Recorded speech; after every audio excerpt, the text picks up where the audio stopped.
Here we are. It's time for Final Fantasy XIV Endwalker. Now, last we left off, all pandemonium broke loose.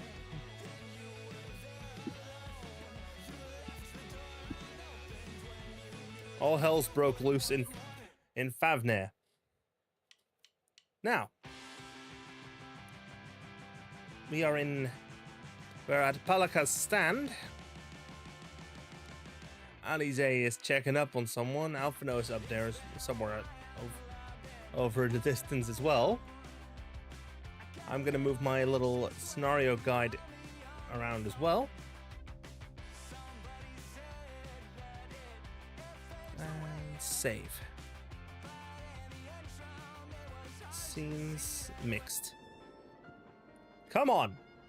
There it is! Anyway, I have Fantasia ready, but I don't have a reason to use it yet. Because, well, I need to... The goal hasn't been reached.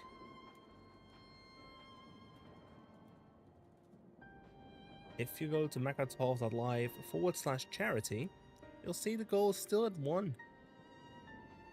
It's still at 1 and the goal's at 50. Anyway, let's get going. Under his wing, Matsya is eyeing you as if there is something he wants to say. As you finished your deliveries, might I talk with you for a moment? I was curious to know what has become of Mivan and Karasov's remains. Oh, thank you, friend. Surely they'll be able to rest peacefully by each other's side. And I and the people of Palaka's stand will perform the rites as soon as we are able. As for the child, it will not be easy for her growing up without her parents. But I promise to do what I can. When she is able to eat solid food, the fish I catch will help nourish her.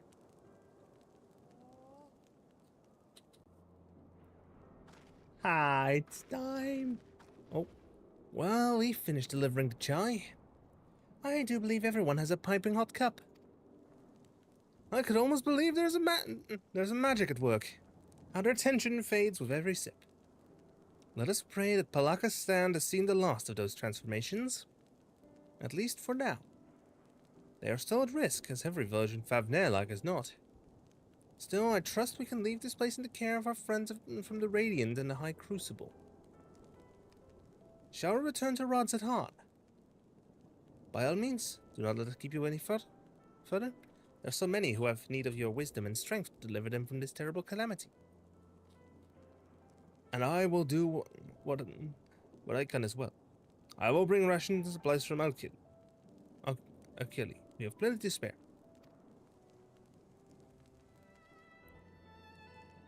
Then let us find Estinian and be on our way. Where did he wander off to again? The Wakeful Tirana. Near the bridge to Rod's at Han, as I recall. Very well then. Ah da da da da da da da da da da da da da. Speaking of which, I need to check the wall switch. Turn that back on.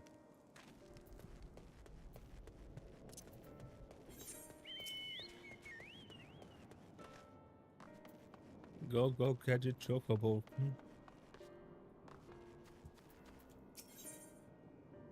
What's an apparent?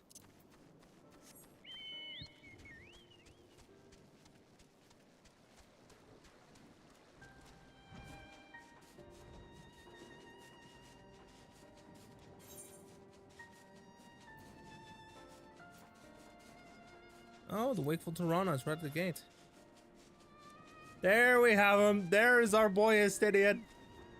I don't have a button. I don't have it to Jose, so that's a shame. That'll have to be saved for New Game Plus. I've apprised Estinian of the situation at Palaka's stand, so we needn't have that conversation. How do you suppose the others have fared in the capital? I hope things have not been too eventful in our absence. Alphino told me everything. Full glad am I to hear the people are safe.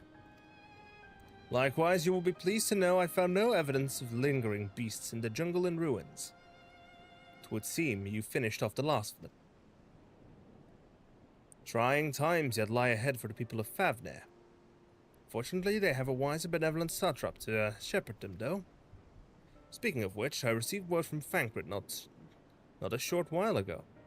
He awaits our return to the city on Aldazal's path. Come. Come.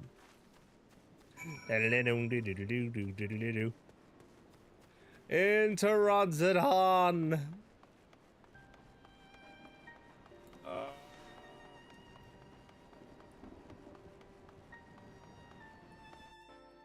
I run straight through the gates.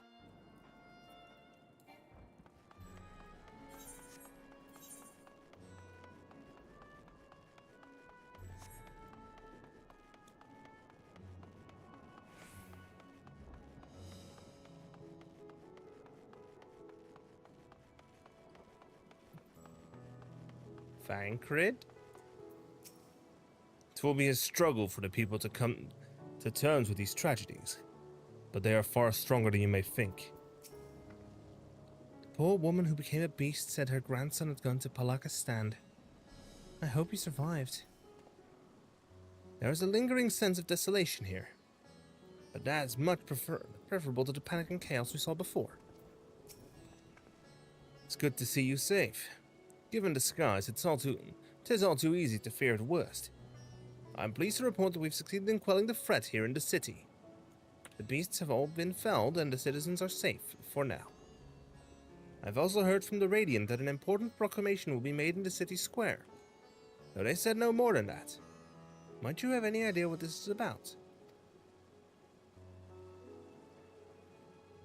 So Vrtra's finally coming out from behind the curtain. I suppose we, too, should hear what he has to say. To Megaduta, then. Before that, it would appear that the word of the Assembly has not yet reached all the citizens.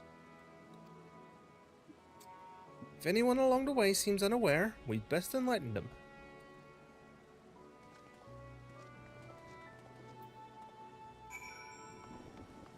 Ba ba ba ba ba ba ba da da da. Ba ba ba.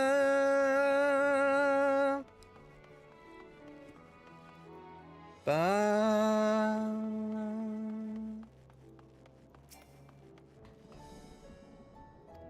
Nope, Vrtra is still offline. Okay, I need to go out to Yui.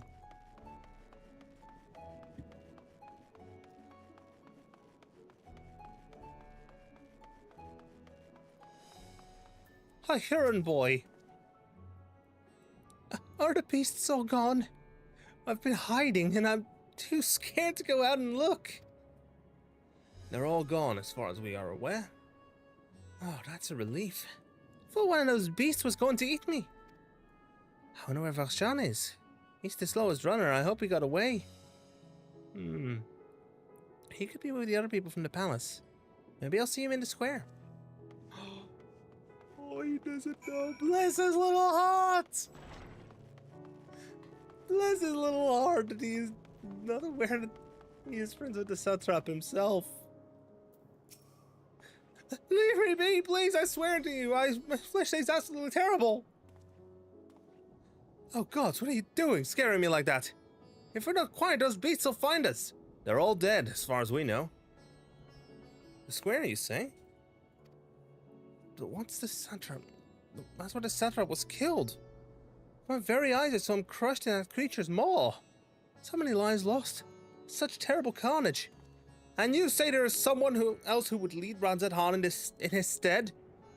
Whoever they are, if they're anything to sully the memory of our beloved satrap, I will make them regret it. Oh, they don't even know. There's the group.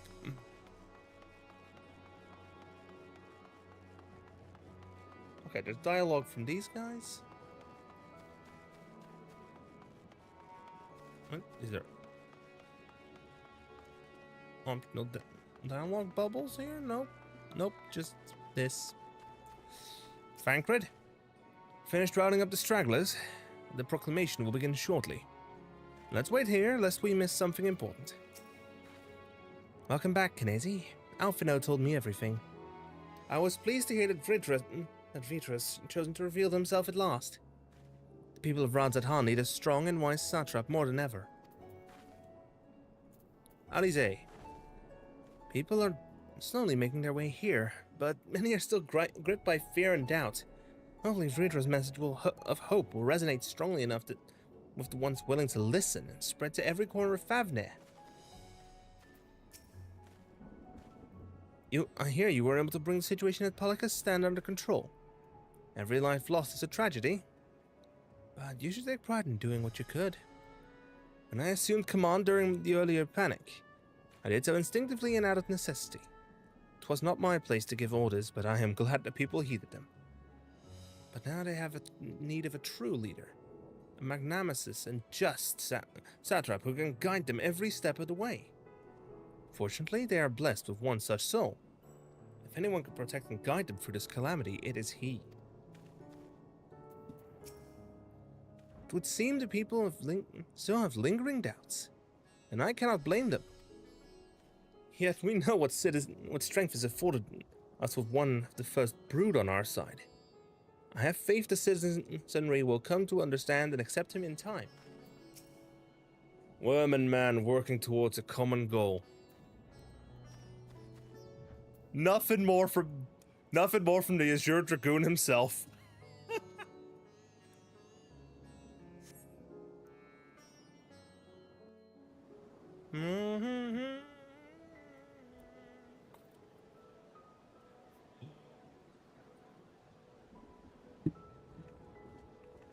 I keep forgetting meteor shower is a bad thing in this case. Oh look, there's our boy.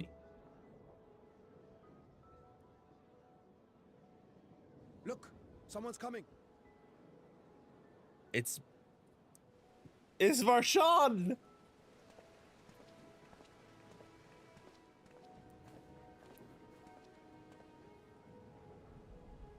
People of Vrtra, it warms my heart to see so many brave, resilient souls before me.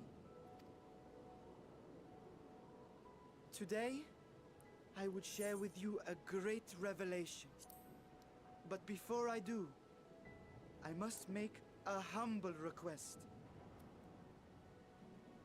Do not be alarmed, nor avert your eyes. See the one I unveil for who he is, and know that he means you no harm.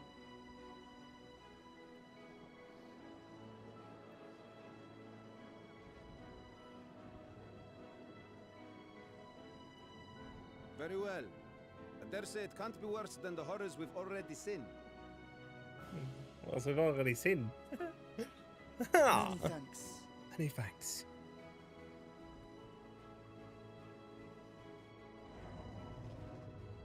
Oh, there he is.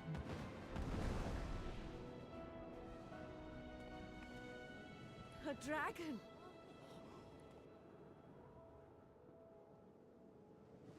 Do we fade out? And Wow. we don't get the first brood theme.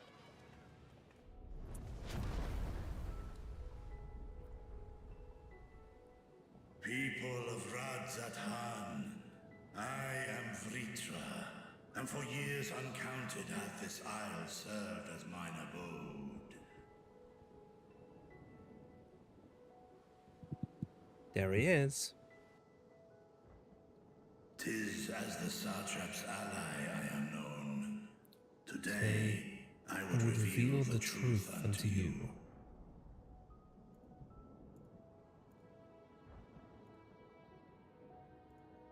Let us hope they accept him.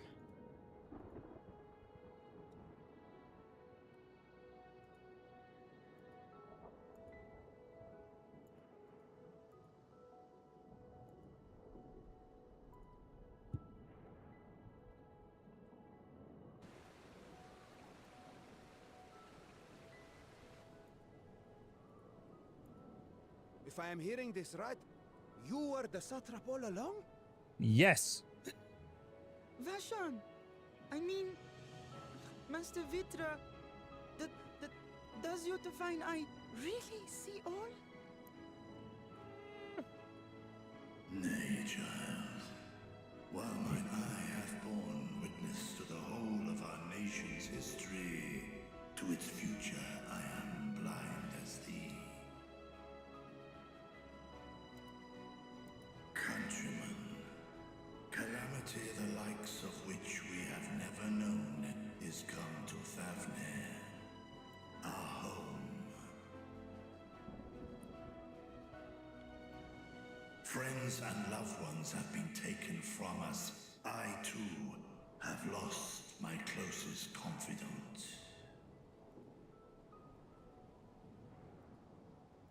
Ahawan loved this land and served it with dignity till his dying breath.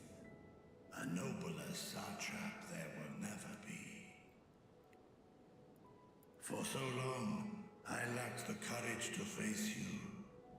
I will not easily earn your trust, this I know. And yet, I cannot sit idly by and abandon Vrtra to her fate. A font of boundless vibrancy, this jewel of the ocean. Since time immemorial, hath she glittered with every color imaginable.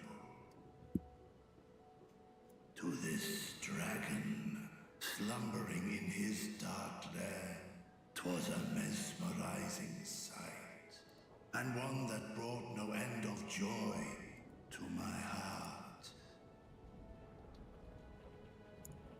This calamity hath stolen too much from you already, yet so long as you live, the light of Vrtra will never be extinguished. I pray you let me watch over it. Over you. And lend me your strength, that we might face this trial and those to come as one.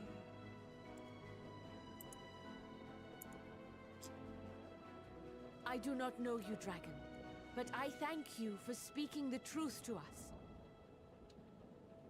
As divinities, both Manusha and Riga once joined together.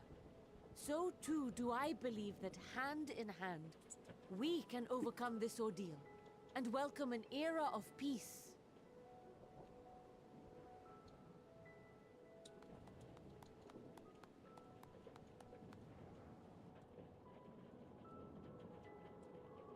A sight that would have surely brought a smile to Azael's face.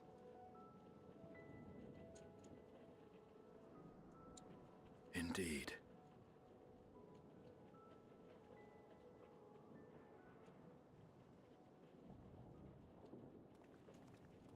Uh-oh, here comes the forum.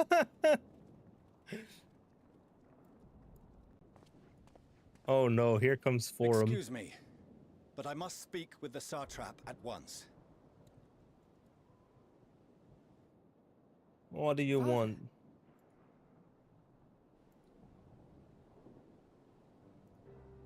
You have suffered dearly of late, yet you must endeavor to look beyond these losses to the future you yet have.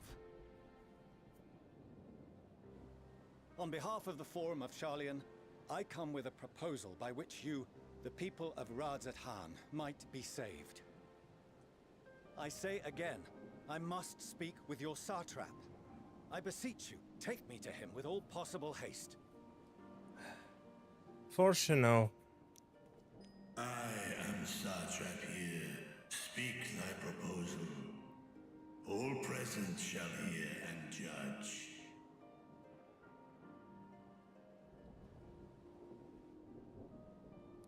Surprised, are you? If I have given offense, then I apologize. First, allow me to share with you what knowledge we have of the phenomenon responsible for your woes. The final days. 'Tis an affliction of stagnancy and rot, sown into the currents of the star. Though the first prominent manifestation was here, in Thavnir, it will invariably spread to every corner of the world. And gee, how The do... Forum was forewarned of this apocalypse several centuries ago. And didst thou do anything at this point? My predecessors sought to prepare for the end times in the only conceivable fashion, by securing a means of escape. And running away like cowards. Escape the star? What madness is this? The moon. 'Tis by no means madness. Yeah, it may With the seem coming so. of the seventh umbral calamity, the true nature of the Red Moon, Dalamud, was revealed. That it was an artificial construct of ancient Alag.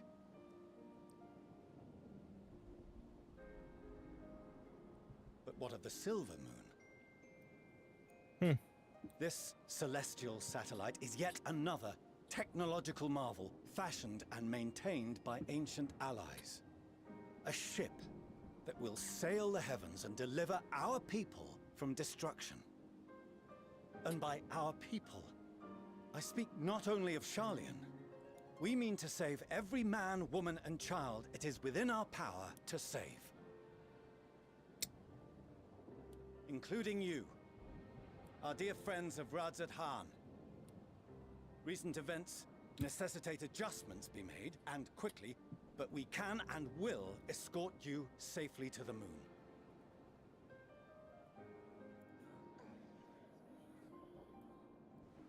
Long has thy forum been allies to Thavnir. I trust thou dost not extend this offer lightly. Yet I wonder, is this truly the way? Is there a future to be built for us beyond this star our father deemed the last bastion of hope? It is for that very reason I come before you and your people. To answer any and all of your questions. To offer my assurances and allay your fears. Though, if you wish the best for your people, I advise you to render your decision swiftly. Hey, do not rush the man.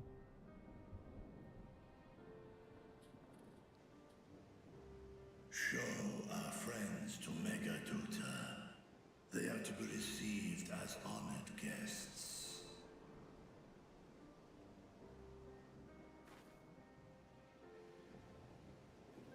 Worry not. Whatever decision is reached, your paths shall be yours to decide. Until then, heed the warning of these brave heroes. Guard your hearts against fear and despair, for it is within such fertile soil that the seeds of blasphemy find purchase. Remain calm and attend to your daily tasks. I shall return anon.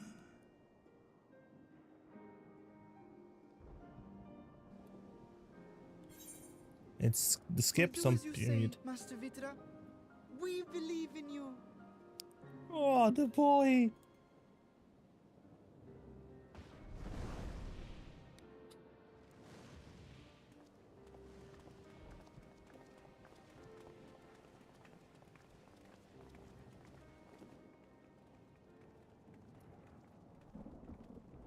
Well, hey, Nidhana. Oh, you're still here. What a relief. Nidhana, what's the matter? Has something happened at Palaka's stand? Palaka's stand. Got it. Oh, no, not that I know of. I just hope to hear your thoughts on a theory of mine. Speak. All who undergo the transformation are drained of their ether, yes?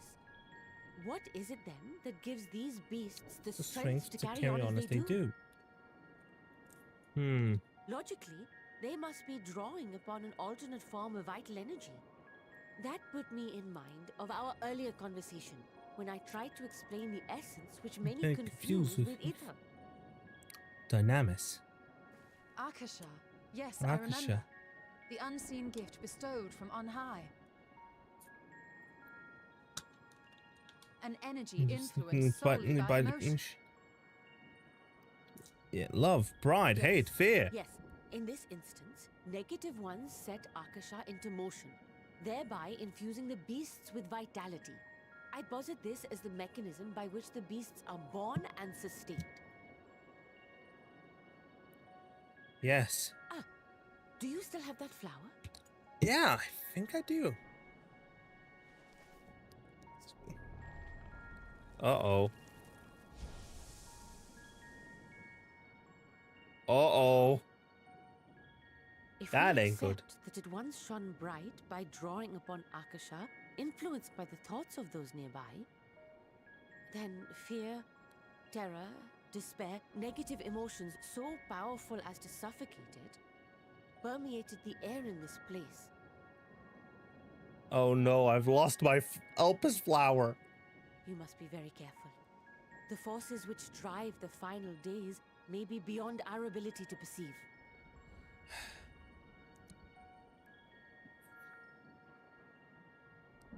Once more unto the breach.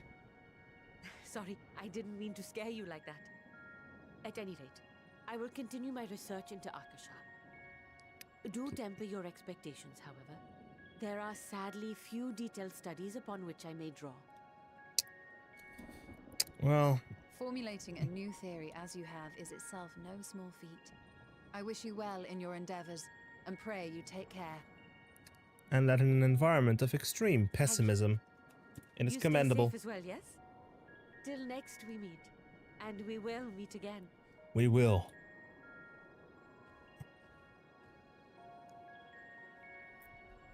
Godspeed.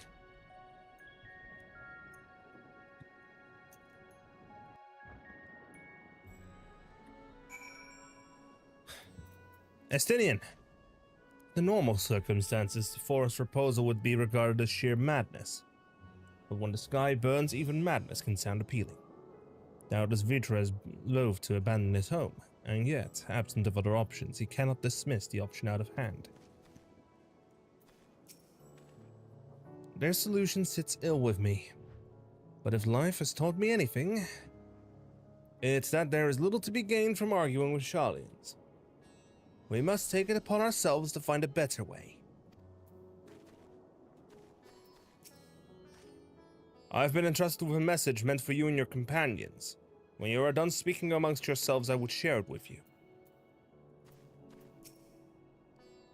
Even were Vrtra to acquiesce to their proposal, just how do the Sharlians intend to transport the nation's entire populace to the moon?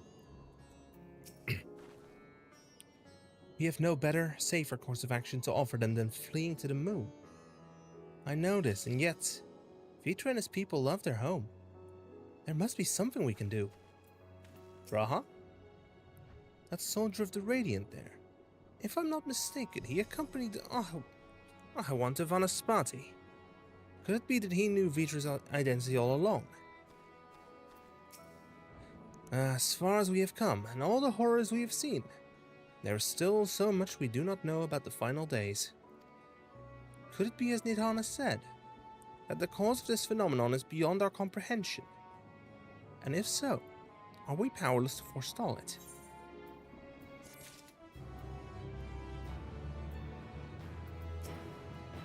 No matter what my father and the Forum say, giving up and abandoning this place cannot be our only recourse.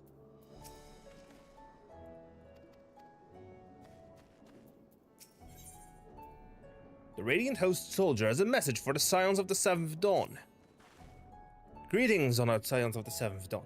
I have a message from His Excellency the Satrap.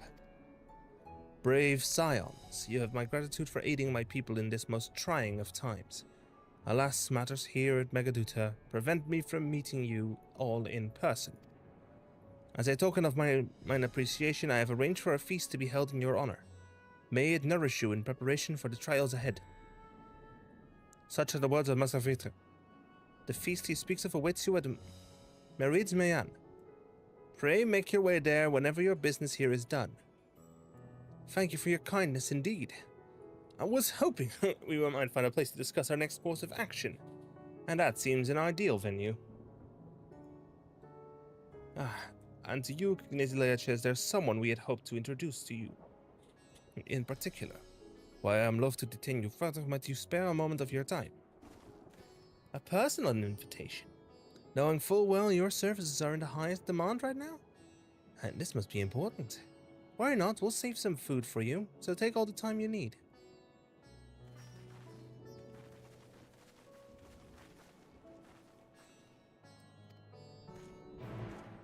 Thank you, friend. Whenever you're ready, please join me in the Vrtra Plaza. I shall go on ahead.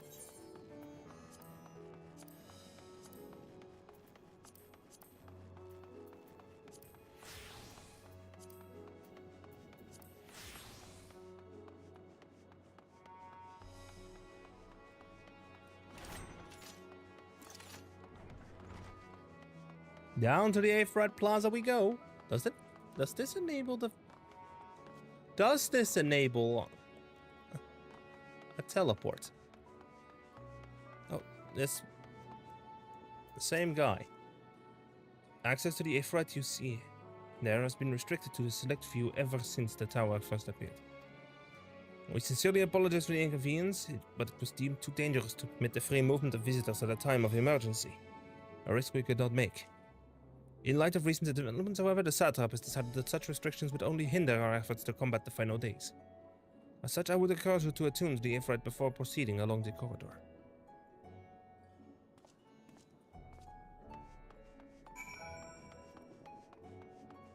Time to attune. Finally! Finally. Hey, nope. No actions.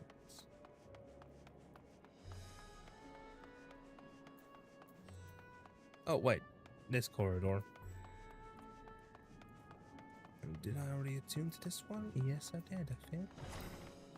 Don't teleport. I didn't want to teleport. I just wanted to get that. To the Hall of the Radiant Host.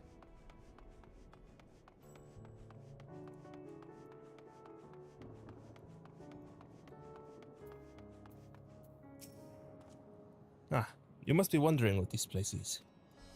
You stand in the Hall of the Radiant Host, where our leadership oversees all of Ratzatan's military operations. Sundrop, our destination, lies just ahead.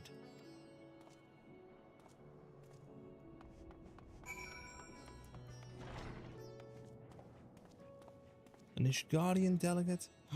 Oh, this unlock. Oh, I get what this is. This unlocks job quests. Or at least role quests. Ah, wait, I know you. Ah, well, forgive me. Idle chatter can wait.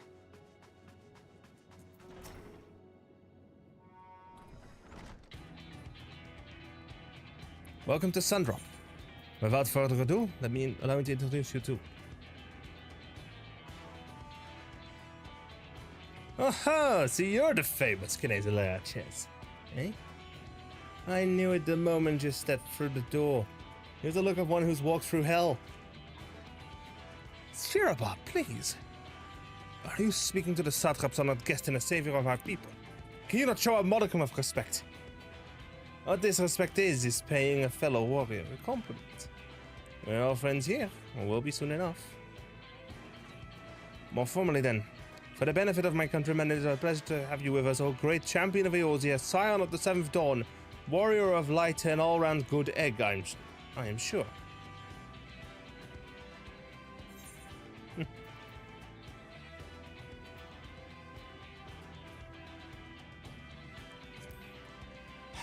This talk of eggs reminds me I'm late for dinner.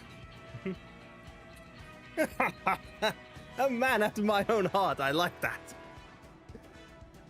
Don't you worry, I'll keep it short. There's just a thing or two I'd like you to remember. First of all, about the room you're standing in now. Radzatan welcomes delegates from other lands to oversee trade and diplomatic dealings. Then there are military matters to discuss, which is why all these officers are stationed here in Sundrop. I imagine you're more than familiar with each of the nations they represent, yes?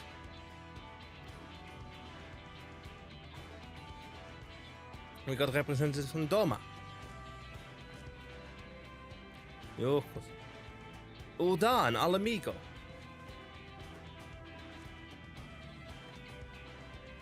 Limsa lominsa.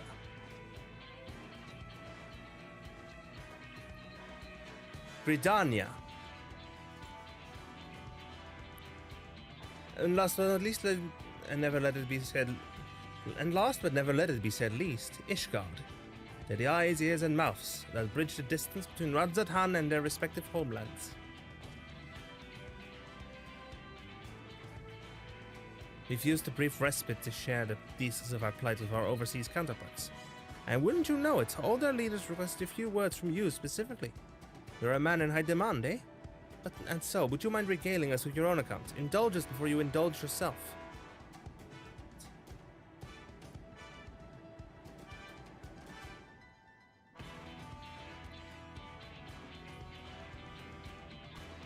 Thank you for the report. Conditions under which men are tuned to turn to beasts, the etheric anomalies you have discovered, you observed, given us much to consider. It's considering that the first transformation apparently occurred before the skies turned red. It is contrary to what one would expect. Thankfully, the information you conveyed upon Lucia upon your return from the moon has already proved invaluable. As soon as the report of the calamity in XIV reached the Grand Company of Eorzea and our far eastern allies, our leaders knew at once that the final days were indeed upon us. They began taking steps to assess the extent of the phenomenon's spread. Our agents were able to confirm that, for the time being, the skies burn only over the bounty, including these islands and Corvus. Alas, that is of little comfort. All throughout Allied lands, there have been reports of people transforming into hideous beasts. From what little we have learned, these incidents are similar in nature to that involving the merchant Kalzal. As was the case here, the victims underwent the change prior to the heavens being set ablaze. And so, while the burning skies have yet to manifest beyond the bounty, the transformations do not appear to be subject to any similar restriction. If anyone's anywhere overcome by despair can turn, then nowhere is safe.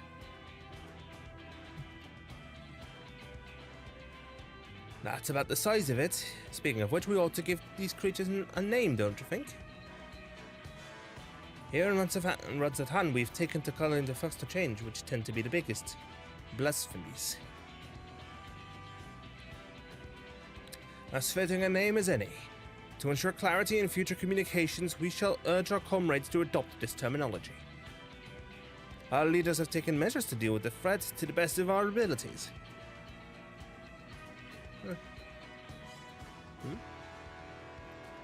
Aye, each nation has assembled their own groups of elite soldiers to put down these so-called blasphemies and spread and their spawn as and when they appear. At the same time, they're doing all in their power to put people's minds at ease and prevent panic and fear from spreading. That said, brave souls with the strength and fortitude to fell these terrible fiends are not so easily found.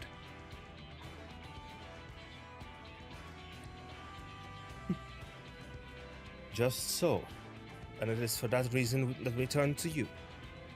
Pray lend us your strength, and help us slay the blasphemies that plague our homelands. Now, you don't have to give your reply before dinner. I should also mention that each blasphemy seems to possess wildly different characteristics. What works well against one may serve you poorly against another. So before you go rushing off to save everyone's day, have a word with the delegates. They'll tell you what to expect.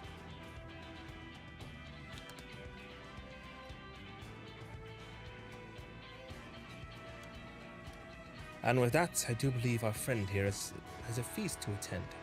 Spare thought for us while you're tucking into all that fine cuisine, eh? You have gained access to the role quest for Endwalker. A separate quest line and story is now available for tank, melee DPS, physical range DPS, magical range DPS, and healer roles. So to take these quests, speak to any of the delegates in Sundrop and agree to help defeat the blasphemies that plague their respective homelands.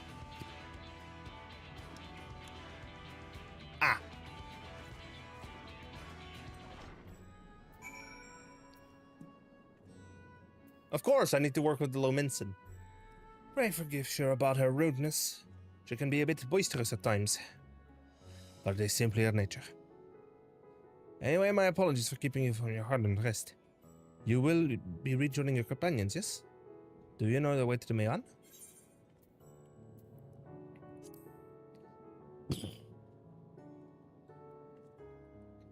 Glad to hear you're becoming familiar with our fair city. You'll be pleased to hear that all the drinks are on the house, so order whatever suits your fancy. And with that, I must return to my posts. On behalf of all the Radiant host, I thank you and your friends once more for lending your strength and courage to the Rads at Han in our time of need. We shall endeavor to fight the good fight to the end.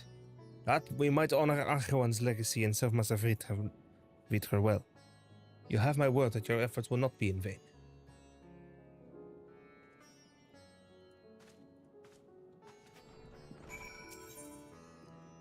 Melee Deeps, Storm Clouds Brewing.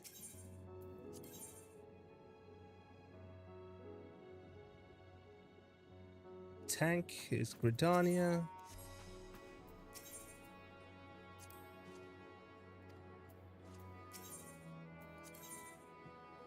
Healer is Alamigo for some reason. Doma is Seeds of Disquiet, which is Fizz ranged. And Ishgard is Magic Deeps.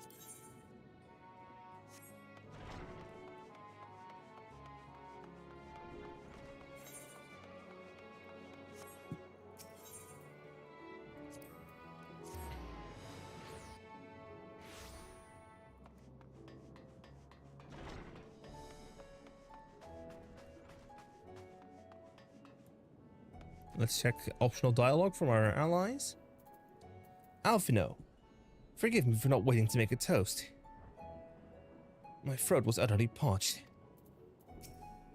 I know I must eat to regain my strength, but between you and me, I don't have much of an appetite. The threat here has been quelled, but our job's only just begun. Good that you could join us. Milil over there will be happy to take your order. How was your meeting with the Radiant? I would love to hear more. I'm overdue for a good meal. Well, tall and brooding, talk to Milil and make your order. Welcome. When the satraps asked to entertain a party of honored guests, I was wondering who it might be. This is a lovely surprise, to say the least. By the way, I heard all about Kalzal from your friend Grahatia. I understand there was nothing that could be done, but I was heartened to hear he meant us no harm. I cannot thank you enough for dispatching the beasts. As the smallest token of our thanks, your food and drink are Mareed's treat. Speaking of which, what shall I start you off with?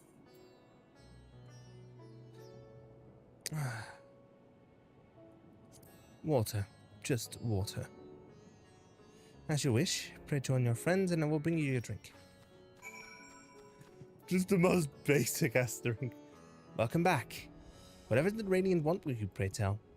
Well, they want me to fight their battles for them. Our allies have sent military delegates. That's news to me. Mind sharing the details?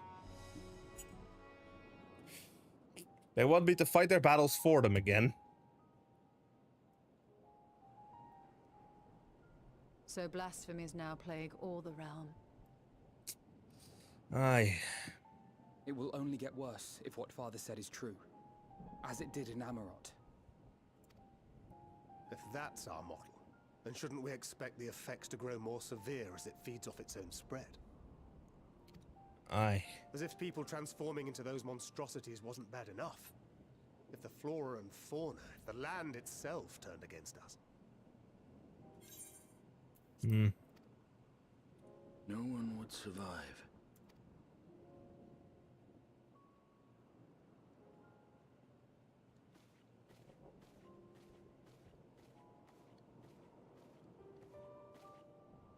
Here's your order, friend.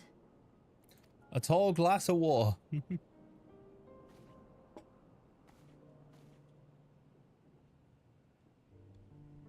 May you find comfort in these dark times. Oh, it's not the voice I expected. May you find comfort in these dark times. Oh.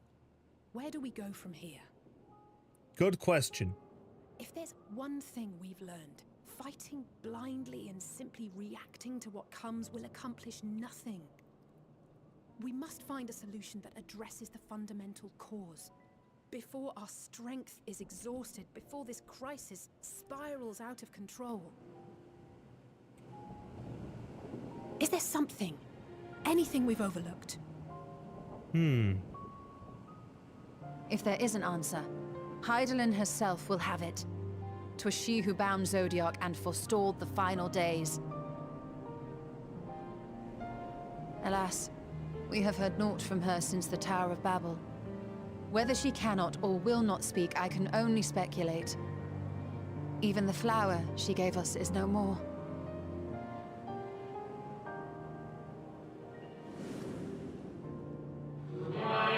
In our time, we called it Elpis. You would do well to remember the name.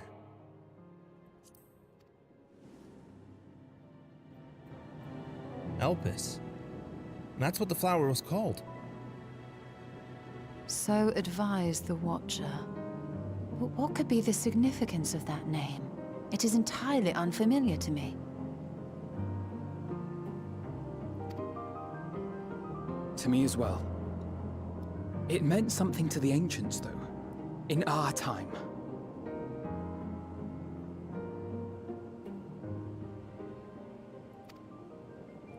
Most surely.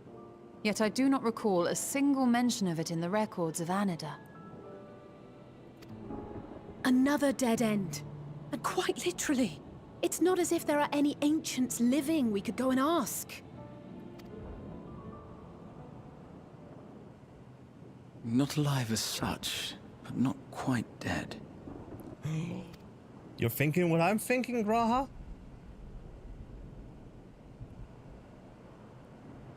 To the first? Elidibus. Of course, the emissary. I sealed him in the White Horus site at the Crystal Tower back on the first. Contained within that reservoir of ether that maintains it, ether that is returned little by little to the sea. Naught may remain of his soul. However, if part of it lingers, we might be able to speak with him there. Shaka, shaka, shaka, shaka, shaka, shaka, shaka. I know we can no longer make that journey, but you, my friend, still can. And so it falls to me again.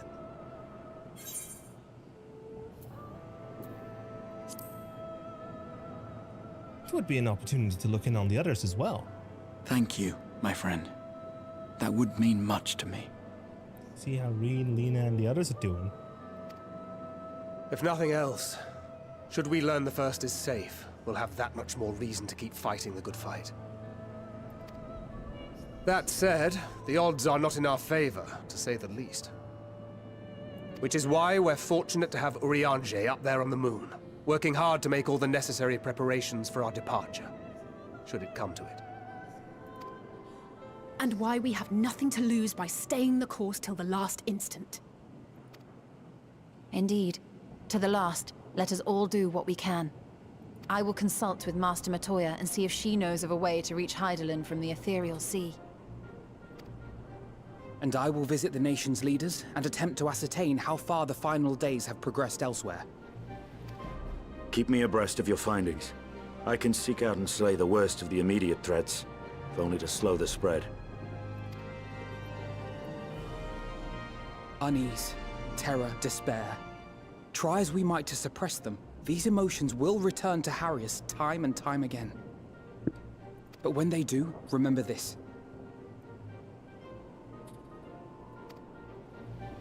Your friends and loved ones are out there somewhere, sharing in your struggle. You are not alone.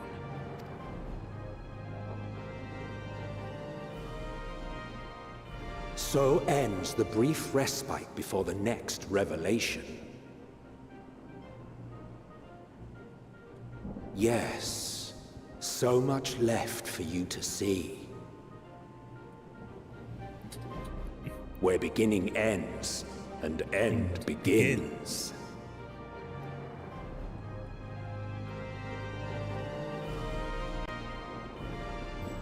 Well.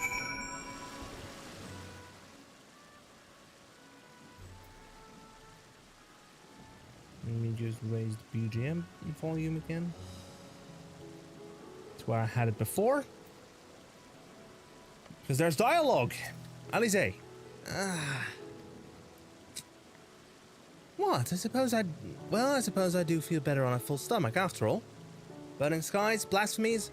Not if I've got anything to say about it. The final days. How far has the phenomenon spread? And how does it manifest itself in each land? I must reach out to my friends in each nation and find out all I can.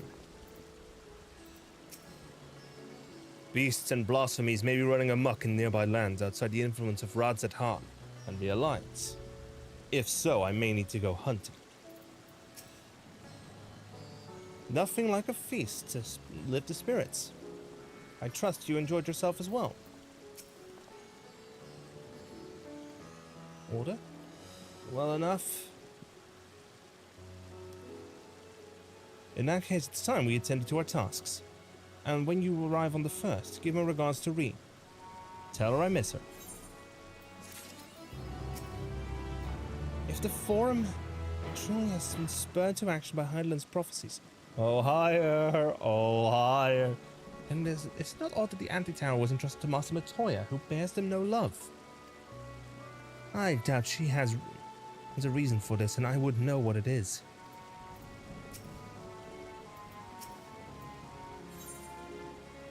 A return to the Crystarium. Grahatia has something he wishes to give you. Take this, Kinesi. My spirit vessel. Oh, there we go. Empty now, of course, but it should allow you to operate the tower's systems in the umbilicus. If even the smallest fragment of Elidibus' essence remains, it should be possible to locate it. As far as access to the umbilicus, pray seek out Lena for assistance. Chances are she still stands watch at the Ascensor Gate. Should she or anyone else ask after me, tell them I am living my life to the fullest. I am happy, hardships and all. Well, we had best be on our respective ways. God's willing, we will see each other again ere long.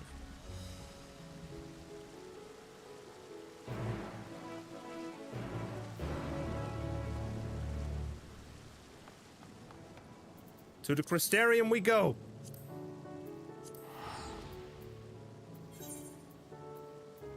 Norvrand.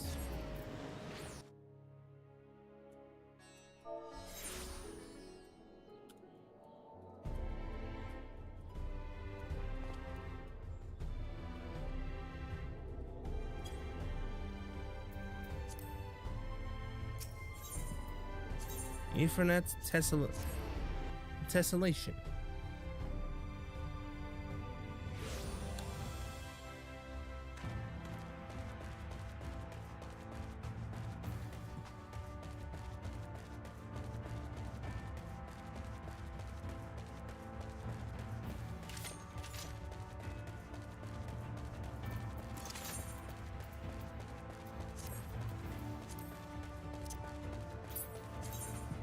Minion guide, I'll grab the...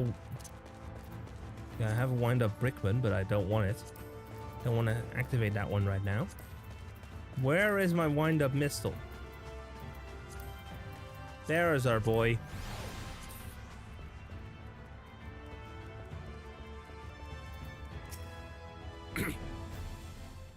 What was the line? What was the voice again? Please tell me it's... Crazy. You are returned.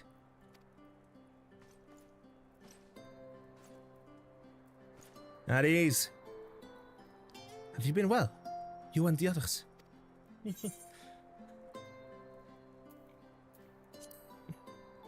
We've no shortage of troubles, but we're well enough. And things are much the same for you as they were here. My lord is doubtless enjoying himself.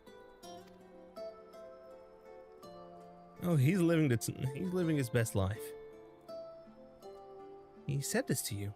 These exact words. Oh, to know that he is happy. It fills my heart with joy. Thank you, Kinesi, for taking care of him. when next you see him, please tell him not to overexert himself. Futile request though as it is. And tell him that all is well here. The peace you gifted us continues, and we work hard to build new lives for ourselves. In the course of this, we now occasionally bicker, but we've never been more optimistic for tomorrow.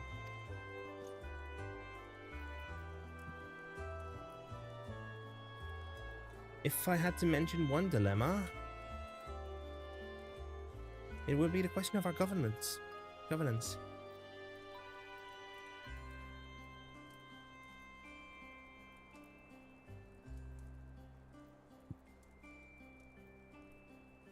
Even as we speak, debate rages on how we should run the city in the Exarch's absence.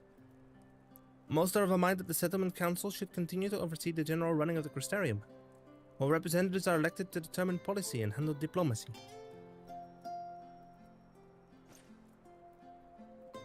Thus far, nothing is set in stone, but however we choose to proceed, we will not replace our Lord. No one could.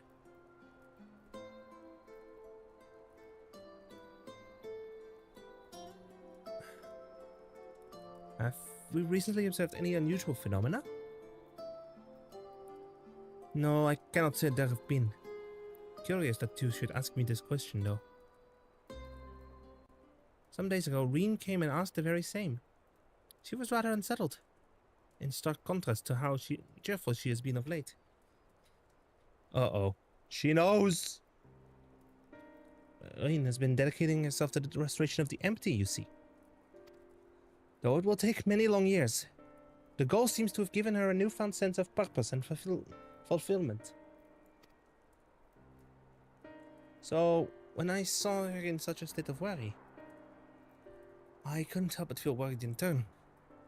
Especially since she wouldn't tell me what troubled her. I dare say she would be more willing to confide in you. Might I ask you to broach the subject with her? Of course.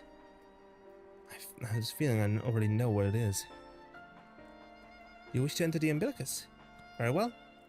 I shall fetch the key at once, and take the opportunity to find Reen.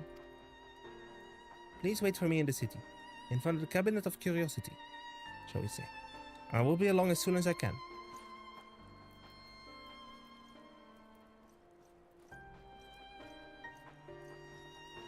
I said at ease.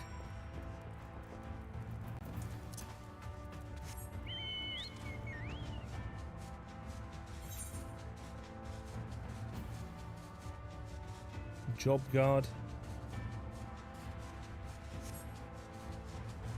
Yep, through the hole.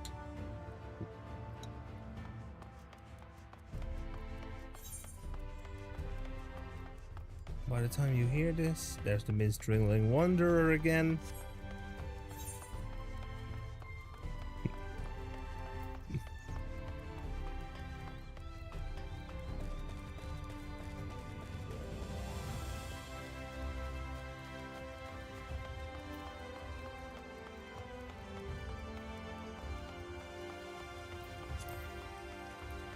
Ba ba ba da da da da da.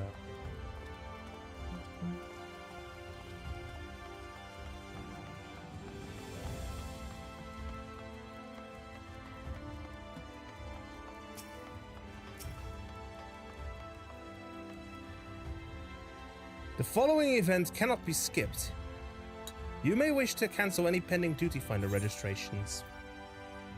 In that case, I will also just temporarily sit down and run ads over on Twitch ahead of time.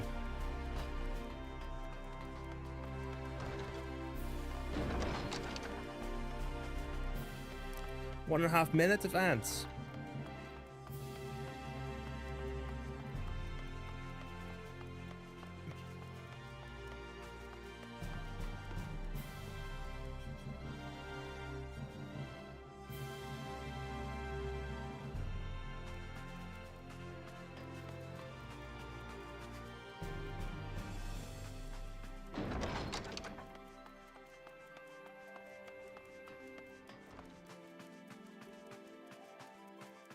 Male buff, an elf.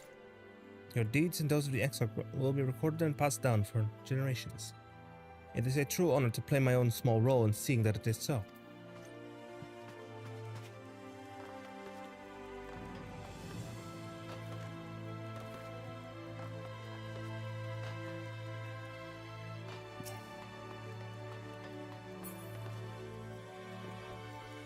This is not OSHA compliant.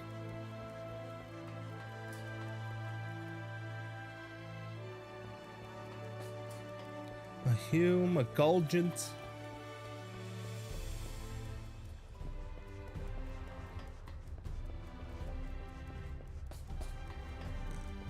Drawn. A Mistle. No dwarves, of course. And of course, Vise.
Oh, hi, Broggy.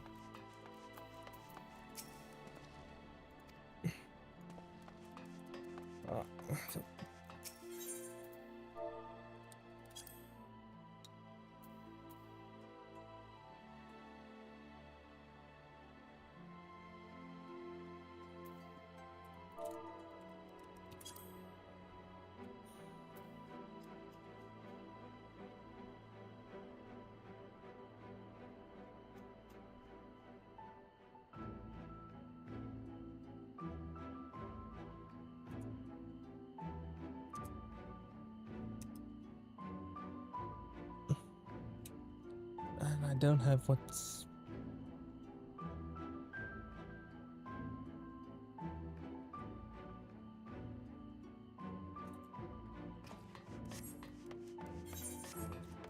Shame I cannot get a fitting glam for going into the past. What I'm guessing is going to happen for our next encounter with Elidibus. To the cabinet of curiosity.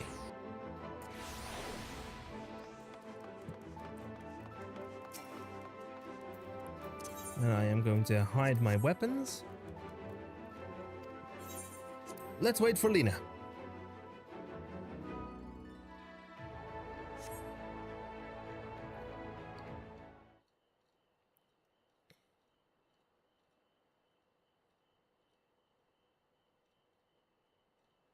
Oh, we're in first-person view.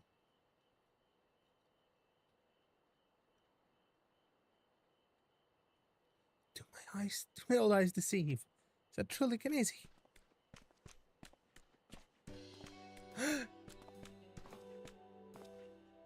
It is! Oh, glad am I to see you hale and whole, my friend. What a wonderful surprise it is to have you back with us, and at this most opportune time. In case you haven't heard, we are planning to produce a tome chronicling events from the flood to the Knight's return. For this project, we intend to draw upon records kept by the world's peoples. Historical contemporary first-hand accounts will be the centerpiece of the tome, but yours will be the one to crown them all. I've been asked to contribute a chapter on the soul, a subject that is key to understanding much of your endeavors. In the course of developing the spirit vessels, I have gained valuable insights into travel beyond the rift. Knowledge that will allow me to attest to your existence and deeds. There's no end to the questions I would ask you, but if you could indulge me just one for now. In your quest to restore the knights, you've faced many a formidable foe. Among them, who offered you the greatest struggle?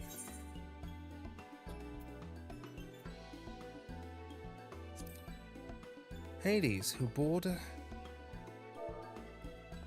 Ah yes, Hades, he who sought to resurrect his ancient brethren. He was the final obstacle in your quest to restore the knight. Your battle in the depths of the Tempest is the stuff of epics. Yet compelling as it is, I worried mere words won't do justice to that fateful confrontation. Not that we would think to omit it entirely, of course. No, at the very least, it will impress upon readers that it was the climax of your hero's journey. I knew you'd love to talk his ear off, Morin, but we really should be on our way. Those documents from Yulmore won't collect themselves. Of course. And afterwards, would you care to join me for tea? I was hoping you might clarify a few points in your treatise. Till next time, then. Do tell the others to look after themselves, and our overzealous friend in particular. Remind him not to overexert himself, again and again till his ears fall off, if that's what it takes for him to take it to heart. Of course I will, Viclug.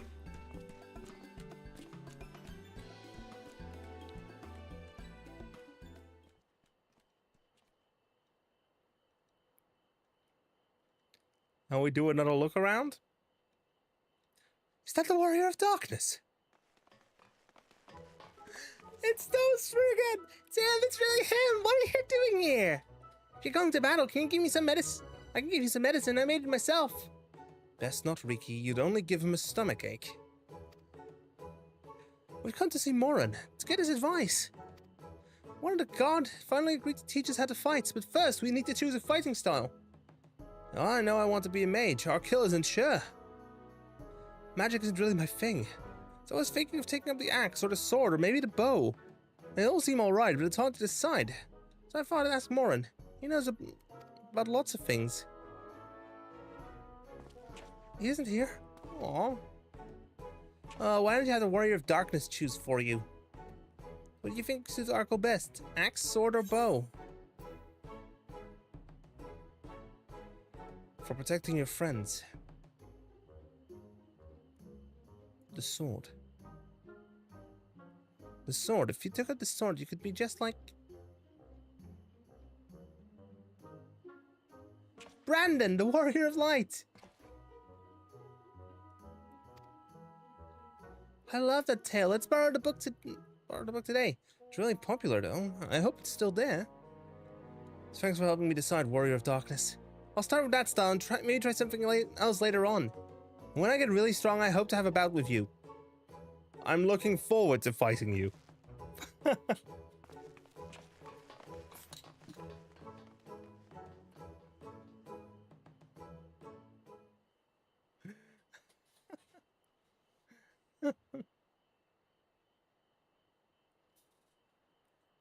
And, such fun he's been having in basking in the adoration of musty old bookworms and wide-eyed younglings.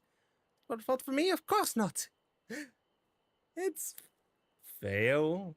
I waited and waited and waited, but he won't as much as acknowledge the presence of his beautiful branch, even though they're right here. Such a heartless thing as having it cold and cruel and heartless.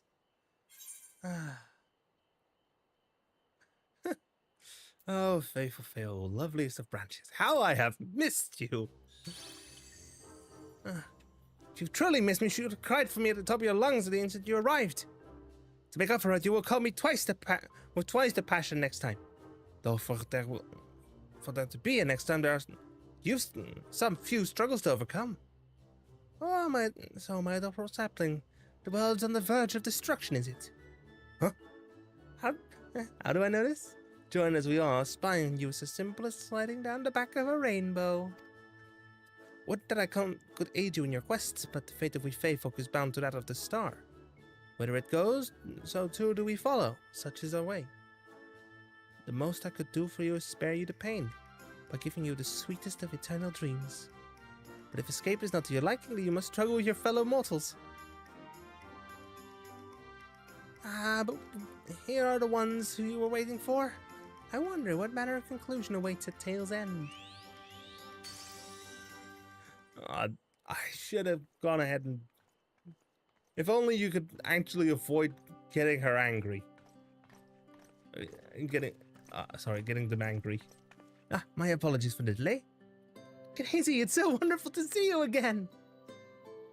I doubtless have much catching up to do, so I shall leave you to it.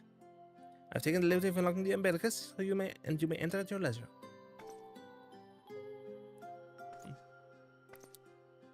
May the light may you walk in the shadow. Oh, here's Reen. Reen? How are you doing? I'm relieved to hear that everyone's well. I've had this feeling in the pit, like a pit in my stomach, and I was afraid something might have happened. Well, pray tell, what happened? I'm everything, it's just that... I'm the Oracle of Light, but I've never spoken with Heidelin, never once heard her call. But so, I've always had this feeling deep inside me, a connection to something immense. These past few days, though, that connection has wavered. As if that immense something was distant, then close, then distant again. And the other night, I was jolted awake by the feeling I had been completely severed. Wanting some fresh air, I went to open the window, and to my horror, the sky was ablaze like during a star shower. Wait, it's bleeding through. Then I blinked, and everything was normal. The next day, no one said a thing, and no one else had seen what I had seen. As far as I could tell, nothing was out of the ordinary. I began to wonder if it was a figment of a half-remembered dream. See, what are you not telling me? No, please. If that's the case.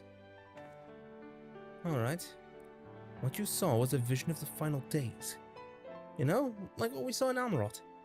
Except it's happening on the source now.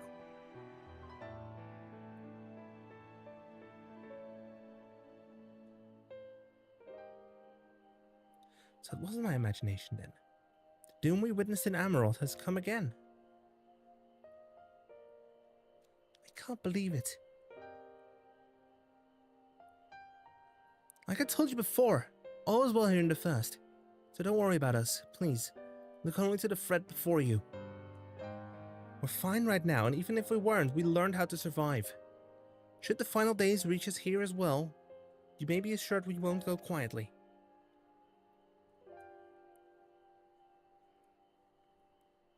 No, we'll hold on until you can find a way to save all our worlds. So long as you continue to fight, so too will we. United in purpose beneath a blazing sky. No weapon!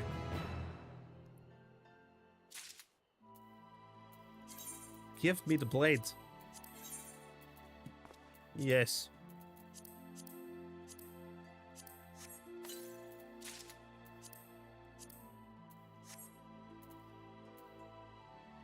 Which means now it's time for me to equip the manganese daggers. Let's have a look at them. Oh my, they are huge.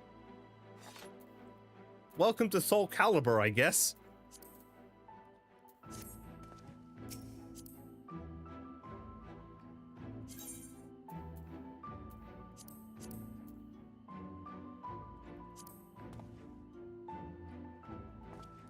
Oh, it actually stabs the ground. Hope upon a flower. Reen wears a look of steely resolve. You're headed to the Umbilicus to consult with Elidibus, right? I'll do some consulting of my own and speak with Lena. Decide how we might best prepare for the final days. So it's farewell for now, but we'll see each other again. I'm certain of it. Good luck. Godspeed.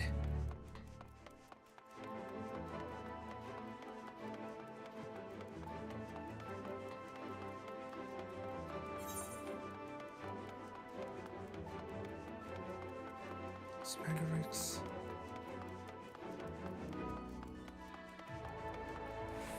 The Amaro Keep is actually active, so...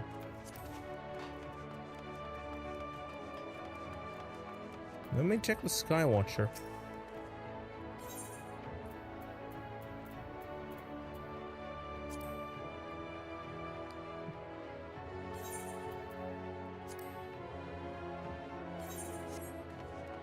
how the...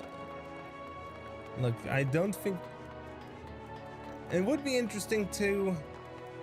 if they actually added some extra dialogue if the world does not match.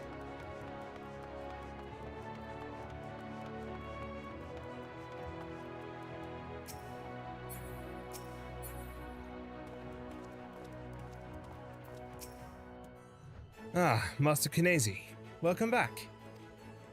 The captain has told me all. Give the word and I will show you to the ocular. Cutscene.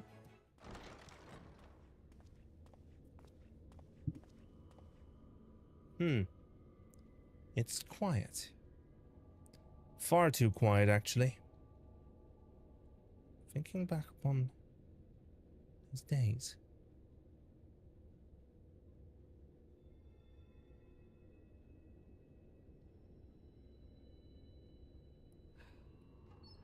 Yep, that's why.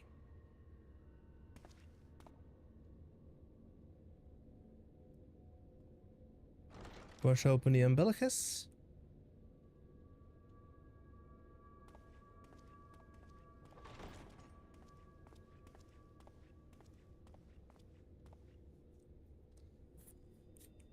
System authorization.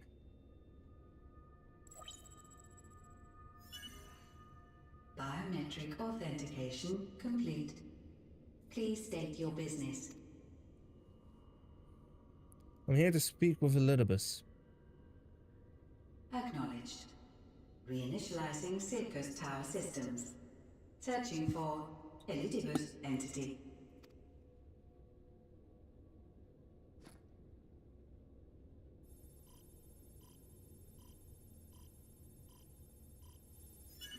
Target located in subterranean core power accumulator. Projecting image.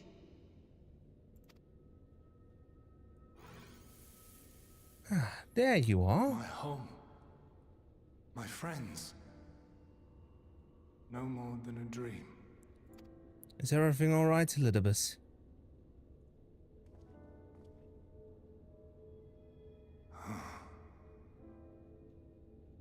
You.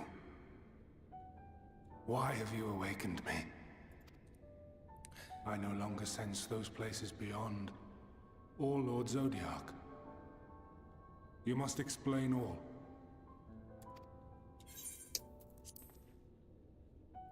The story is long, so get ready. I killed him. And now the final days are upon us in the source. So, he is fallen, and my brethren's souls returned to the star. Correct. The doom we sacrificed so much to prevent is come again. Old burdens now yours to bear. Aye. But if this is Fandaniel's design, then I, as Elidibus, have a duty to fulfill. Your unsolicited act has restored to me some few memories of the convocation. Such knowledge as I have, I will share.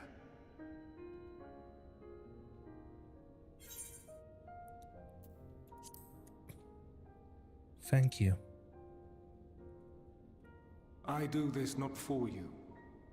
I merely perform my duty, as I have ever done. Must admit. Where to begin? Ah, the end. Your understanding of what caused the final days is consistent with our own. The decay first took root where the currents were weakest. Yes, a conclusion drawn by him, Fandaniel. Not the him of here and now, but as I knew him, long, long ago. Having shed light upon the phenomenon, he dedicated himself to devising a countermeasure. Were it not for his knowledge of the Celestial, we would never have made the connection, and thence forestalled the final days. And though he inherited that noble soul, how different this last incarnation. So consumed by self-loathing and hate.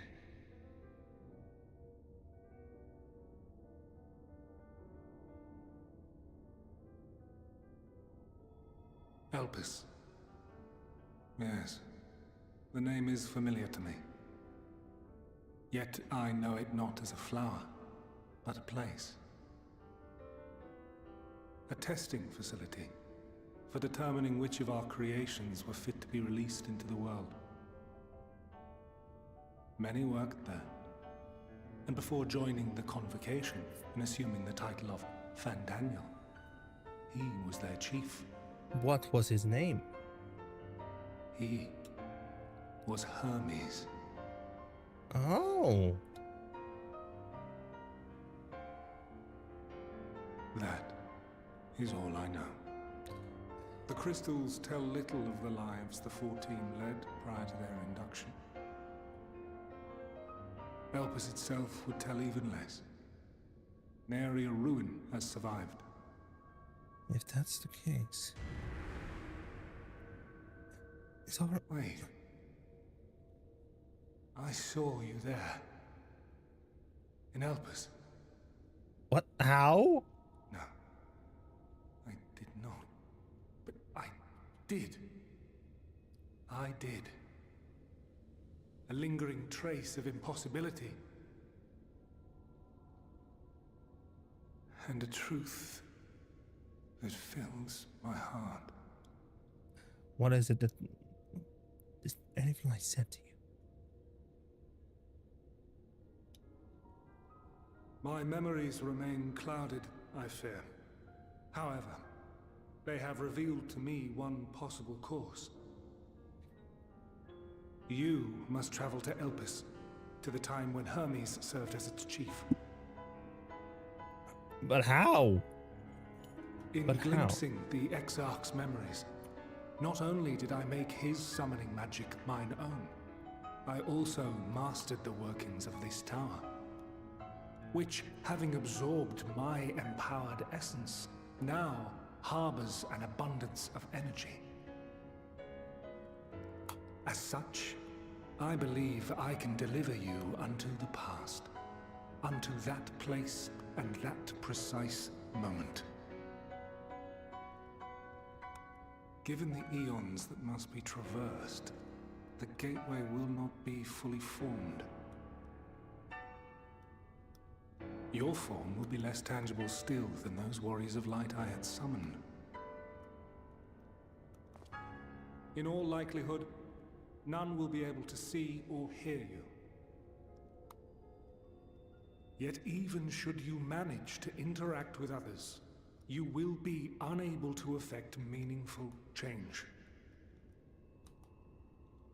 For the reality you wish to save, the reality to which you must return, exists as a result of the final days.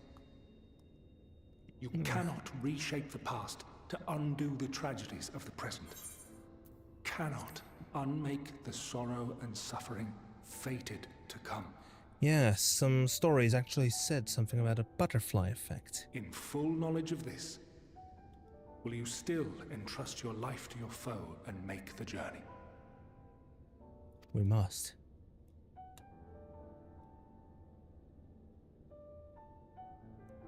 Yes. Very well. I shall cast you unto the river of time. Let this be my final act.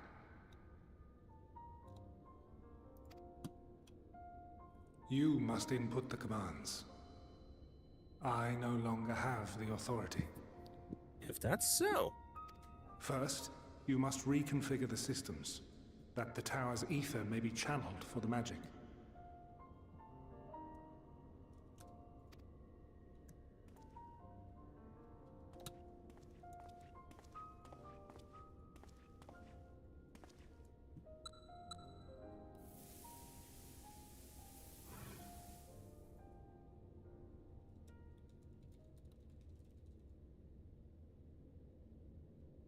The preparations are complete. The gateway will soon open. Return at once to the Ocular.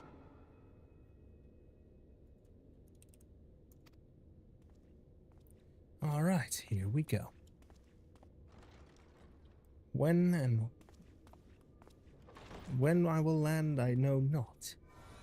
How long ago that was. Appears to be in order.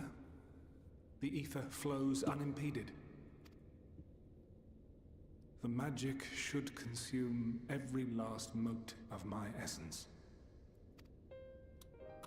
Why are you surprised? Did I not say that this will be my final act? Lord Zodiac is no more. There is nothing for me here. The ones I love and long to see again are waiting in that promised land, beyond memory and dream. Now go, warrior of light. Go and do not look back.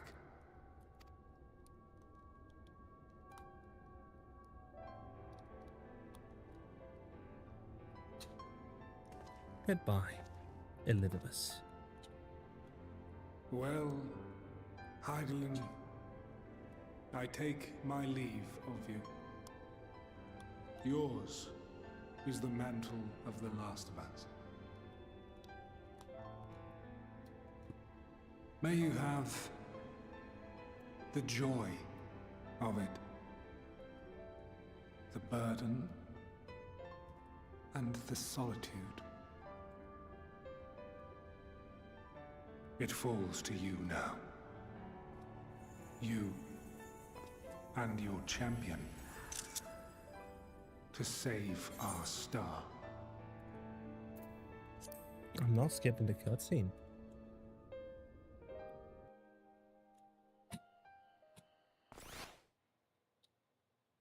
You ruined a perfectly good bird is what you did. Whoa!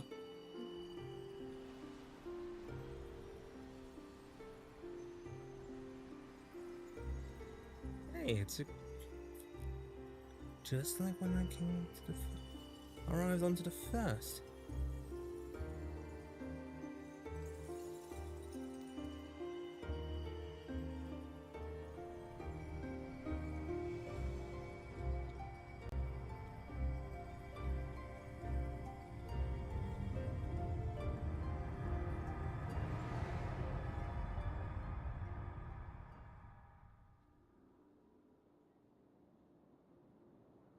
Where and when?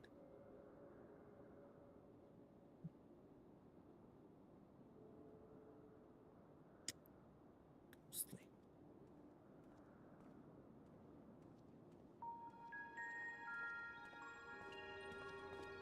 Wait a moment. That's a familiar face.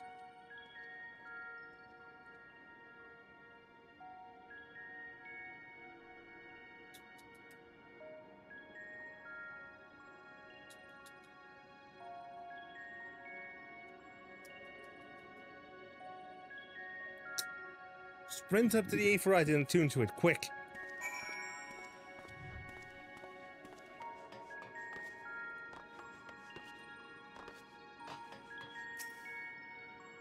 This device is reminiscent of an Vrtra. Perhaps it is possible to attune to it. Despite attempts to channel and focus your energies, you failed to attune to the Vrtra. You can only assume it operates differently.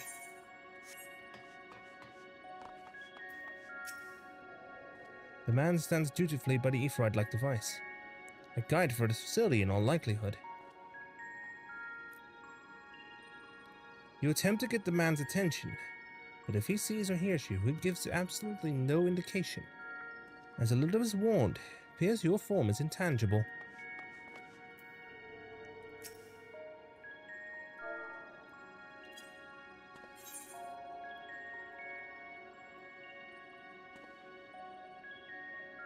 And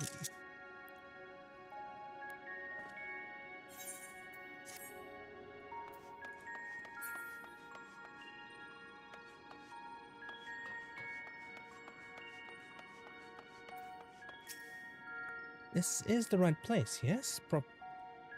Propylion? Judging by the woman's words, this facility is called Propylion.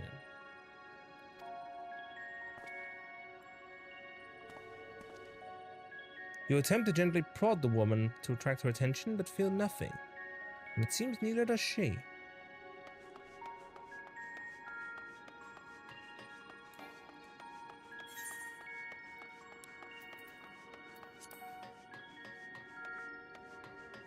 A black-robed man.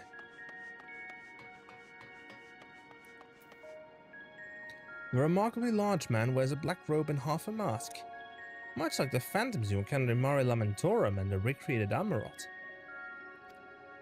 It would seem you have made it to your destination.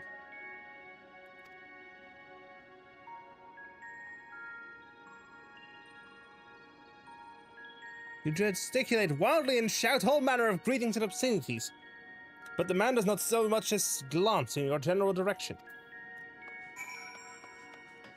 Okay, good to know. The door doesn't... Okay, that doesn't... I cannot interact with the world. Incorporeal. Transcend... Oh, there's a buff called Incorporeal. Transcending the boundary between existence and nihility. You suspect this door leads outside, but how to open it? You can just walk through in that case if you're on...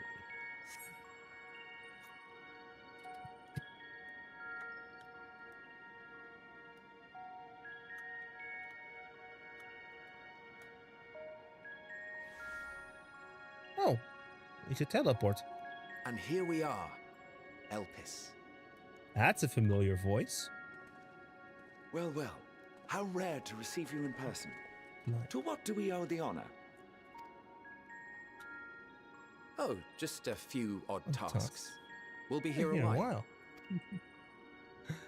You're welcome to stay as long as you see fit, of course. As a matter of procedure, however, I must ask that you kindly remove your masks.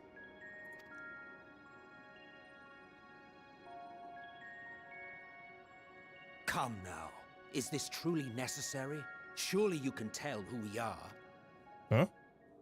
Who you are, perhaps. But I am far less infamous. Regardless, if we do not follow protocol, 'tis our hosts who would be held accountable. So, please, do favor us with your handsome face. Just kiss already. Shut. Emmett Silk.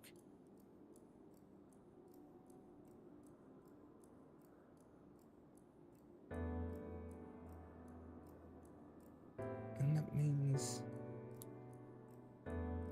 purple and smiling over there is Hivelo.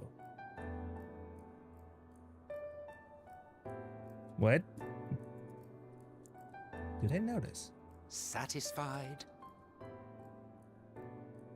Yo, we got the old Amarot. I thank you for your cooperation. You are free to go about your business.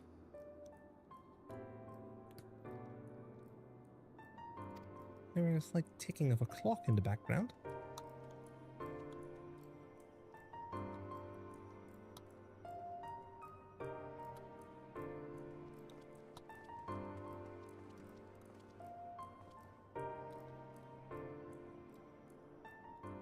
By the by, you see it too, yes?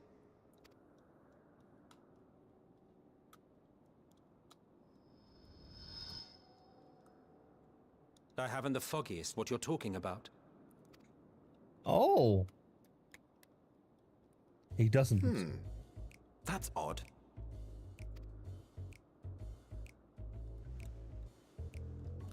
It's right here.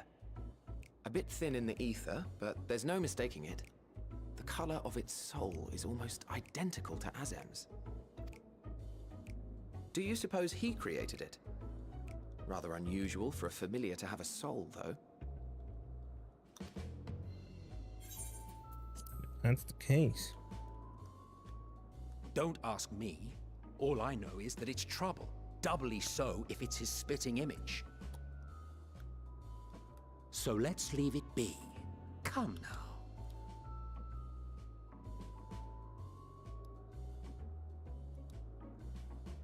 Hello? Right, you can see me. It's trying to say something, but it's literally too intangible to form words.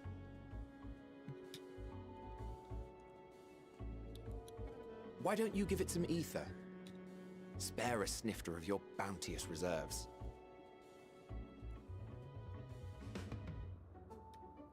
Who do you take me for? Why, a dear friend, of course. One who wouldn't let acts of kindness, such as my accompanying him on errands to far-flung outposts, go unrewarded?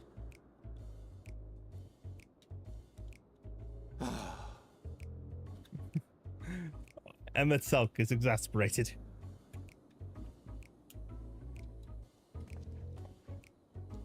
I suggest you close your eyes, or this may be unpleasant. All right then.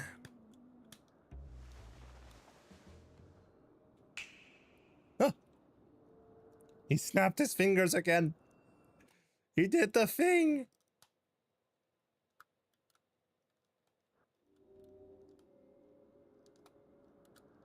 You may open your eyes. Wait.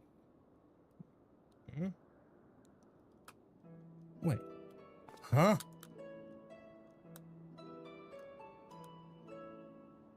Well.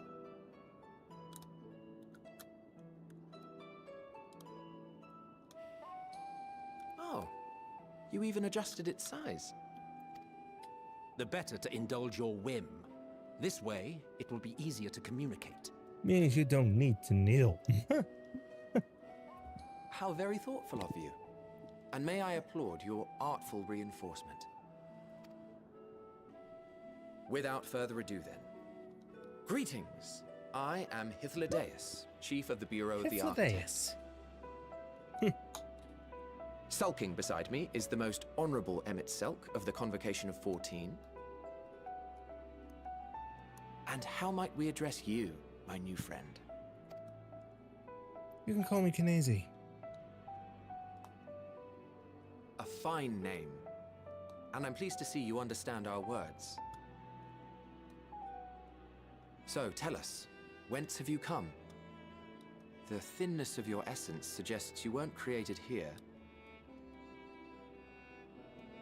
Do I tell him the truth? You do not know? Or cannot say? Allow me to ask a different question then. What brings you here?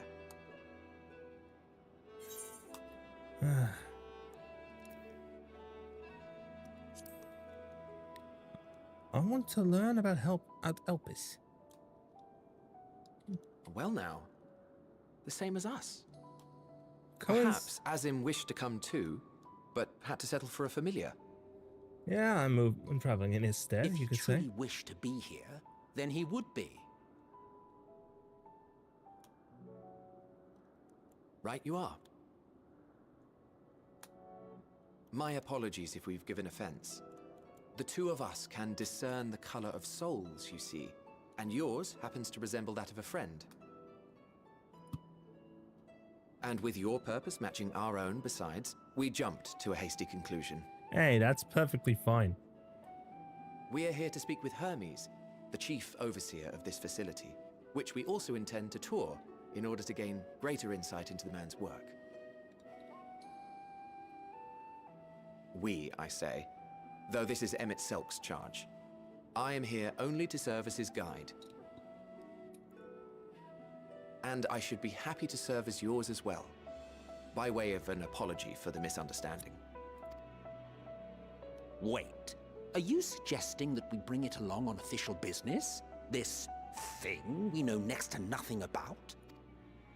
If you harbor suspicions, better to keep it close than leave it to its own devices. Wouldn't you agree? Emmett Selk, this thing knows how to defeat you.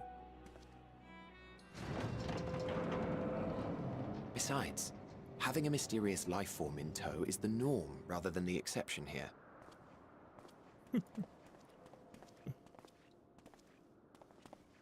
Glad to hear that.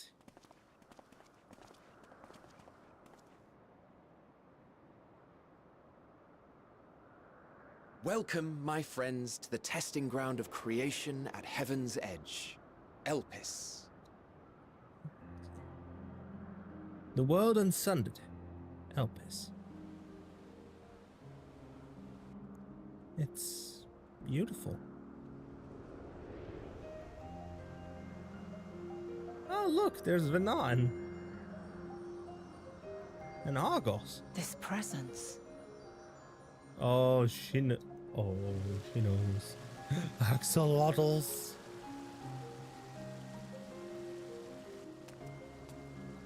Oh, look, it's Meteor. Hermes! Visitors!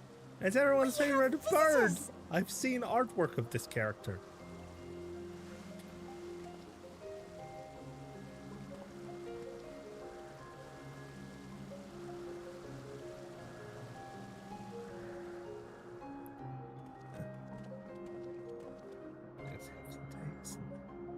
What secrets are you hiding, I wonder?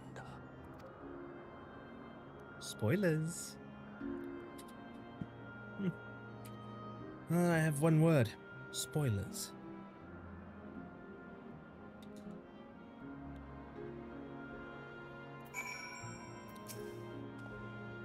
In case you didn't know, it's rude to stare. Stop. This is hardly my first time here, but the scenery never fails to take my breath away. Why, it feels as if you could reach out and touch the heavens. Now then, to begin our guided tour. Perhaps you already know these things, but for the sake of thoroughness, I shall start with the basics. Using concepts to give shape to ether, creation magics allow us to bring forth anything we desire, be it inanimate objects or living beings. Anyone may conceive of concepts, but they must all undergo evaluation at the Bureau of the Architect.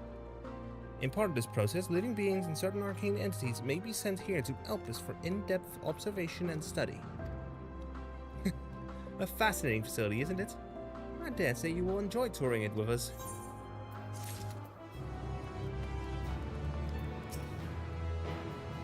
Those researchers from the Academia Anider's words of Hammurath. From the Academia Anider's words of Hammurath, here to observe the state of the local flora. I wish they would give equal attention to the ambient environment, specifically how much noise they are adding to it with their little debate. 755 Northeast.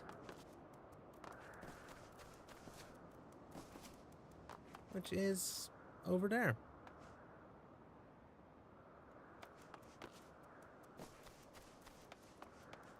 Speaking of which, I should dismiss you then. Sorry, buddy, I should dismiss you. It's spoilers and all. Petaluda Hunt. Hyphlodis is looking you up and down. Now then, our friend Hermes. Aside from overseeing the facility, he also conducts his own research. Chances are he will be at the main observation hub, so let us seek him out there first. Tired as you are, however, you stand out a little too much. Our dear friend Emmett Silk wishes to keep a low profile for his errands, so... Do you know how to make a robe? The basic concept will do. Okay, Emmett Silk. Now, your whim, your responsibility. You're not getting another thimble of ether out of me. The way he scrimps sometimes, you'd think he wasn't a nigh-bottomless font of magic. Very well, I shall make the robe, but perhaps you can assist. Come, let us search for the requisite material.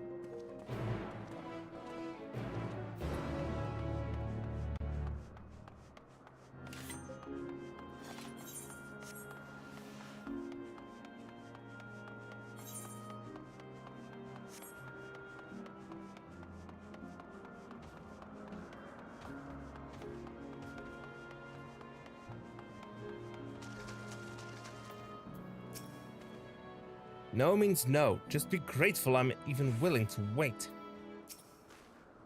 Yes, these creatures should suffice.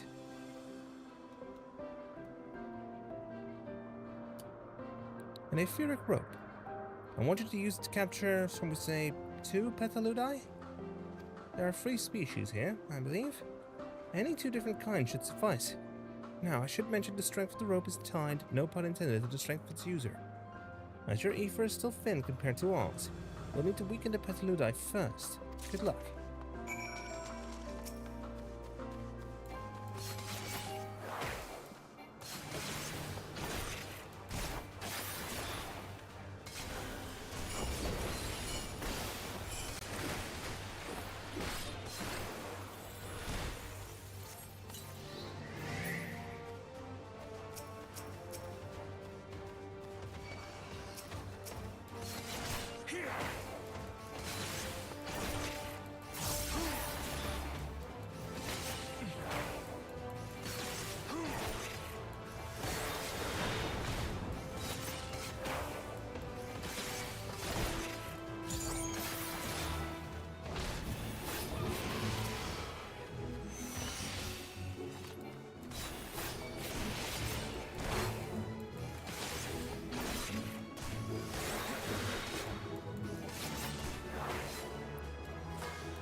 There we go.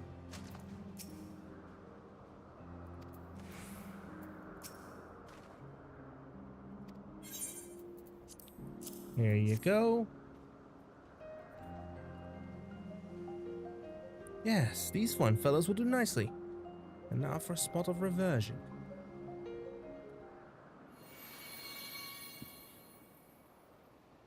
There, it's ready.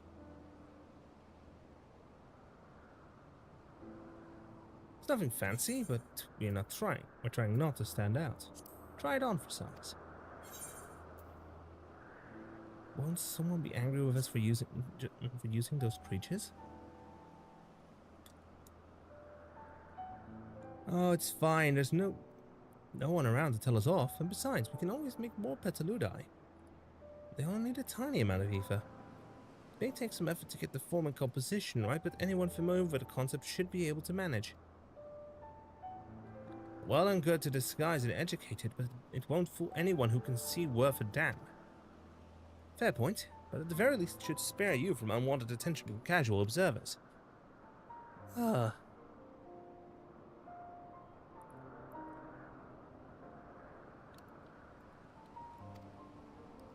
Question your presence. Don't make up excuses, much less try to explain what you are. No, best to simply say that you're a familiar. The question is whose?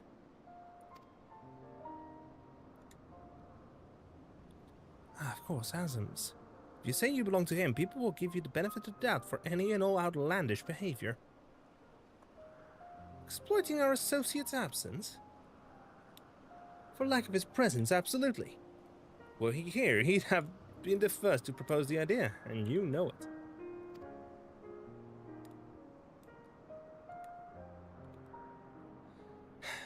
And with that, your story is settled. Let us continue on to our errand. So, Fitzrow, Padilla, and Hubadima. These are glamour items. I'm gonna go ahead and...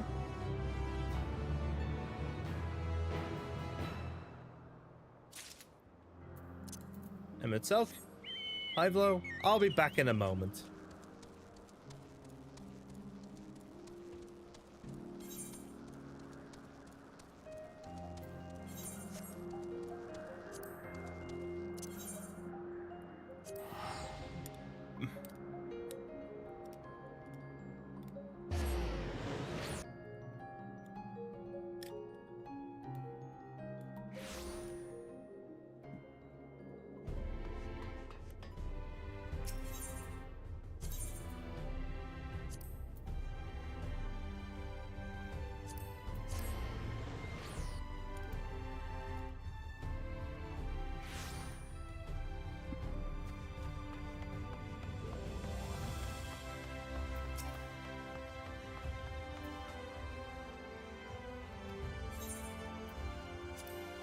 Yes, I'm retiring to my room for just a moment. And I'm going to... What's this shoe bill doing here?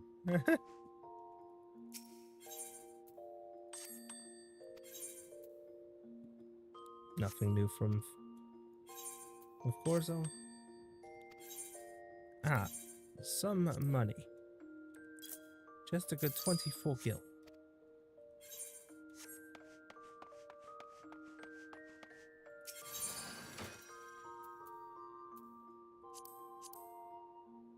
Head, body, hands.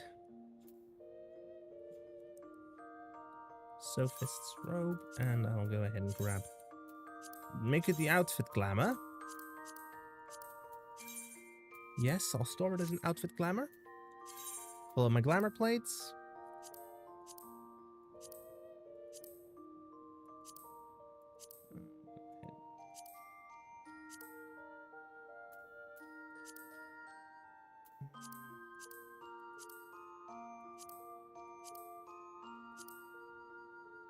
I'm gonna replace this one. Sophist's robe. Emperor's new gloves. Sophist's padilla. And Sophist's padima. I will need to go ahead and ensure I do not. There we go.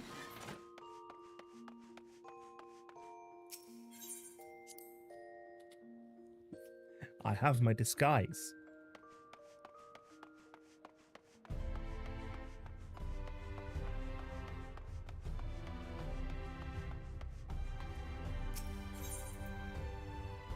To the...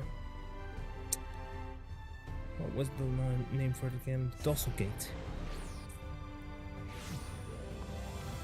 I've got a... I'm glad Faol actually is there to just help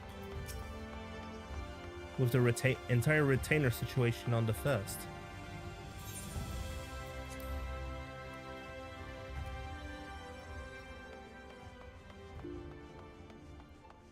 Entrance. Travel to Elpis. Just diving back in time.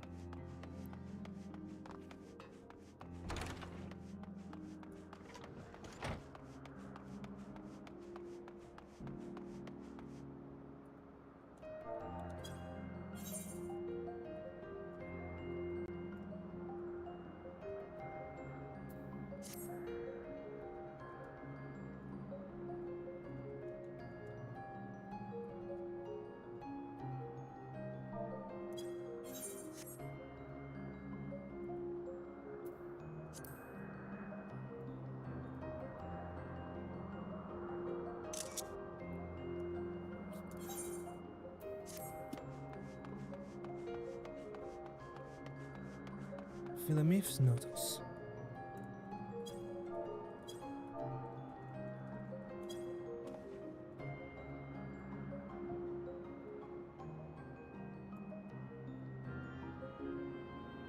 I'll go ahead and share a screenshot in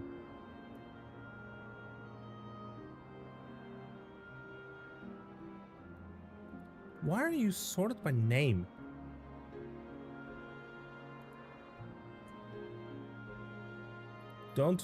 Don't group it again. Just sort by date. Descending.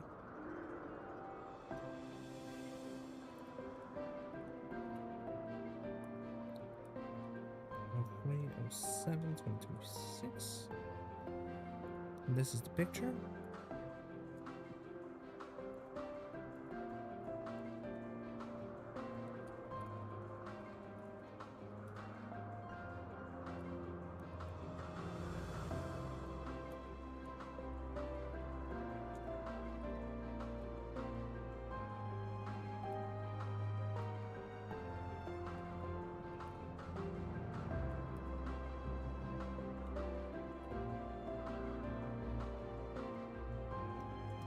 There we go.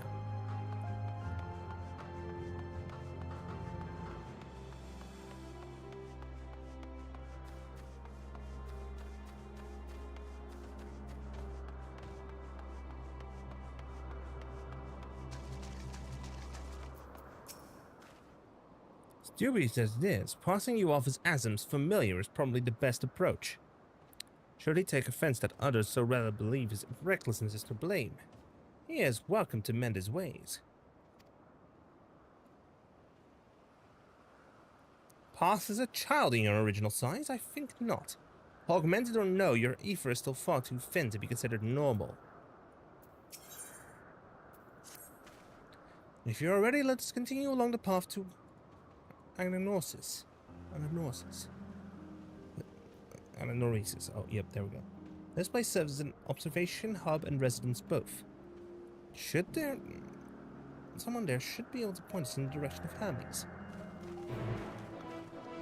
As I know, Fandaniel, aka the man who ruined a perfectly good bird.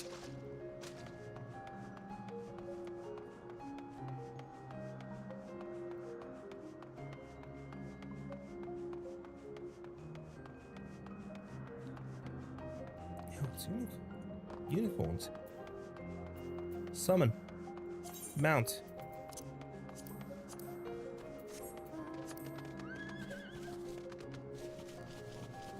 Silos.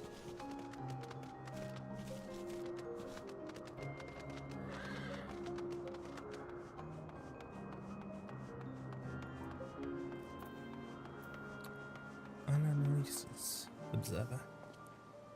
I was wondering what she was examining, but it seems to be the bush itself.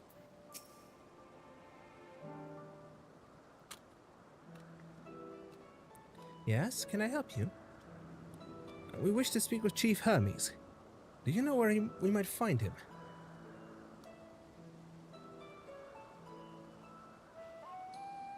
Well now, by your mask, I assume you are one of the 14. I wasn't aware there was to be a visitation. Between you and us, it's something of a surprise. Your discretion in the matter would be appreciated. I see. My lips are sealed. The Chief should be out conducting observations as usual. His focus of late has been aquatic creatures, so I expect you to find him at one of the pools here. The pools, you say? Many thanks, and apologies for disrupting your work. I say, Hyplodeus, while I've never met Hermes, you know him well, do you not? That being the case, shouldn't you simply find him by his ether? Aye, that I could. As you know, Emmett Selk and I can discern the color of souls. By the same token, we can also see ether quite keenly and from great distances. With this skill, I could readily locate Hermes, but I thought it would be a waste of an opportunity. We're here to perform an assessment after all. By searching the ordinary way, we stand to gain insight into Elpis and the man in charge of it. This is as much for your own enjoyment like as not, but point taken. If you're going to accompany us, make yourself useful and help us look for Hermes. According to his profile, he has short, dark hair. Just so you know, it's because we're in Elpis that we don't have our cowls up. A special exception due to the need to be aware of dangerous creatures. Elsewhere, we do not exhibit our individuality. It's unseemly. This is all common sense, but I would not assume you possess any. It's a rare treat indeed to be able to search for someone by their appearance. And I thank you for humoring me. Come, let us find our man.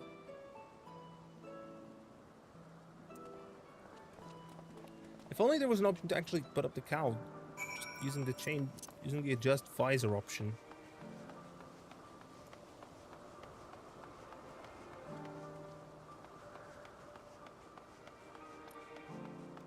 No. My, what a curious familiar. I suppose your creator sent you here to learn about our ways and perhaps achieve some degree of enlightenment. So what would you ask of me? Oh, this is the...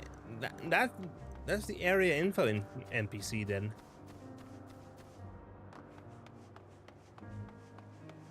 Speak of the devilfish.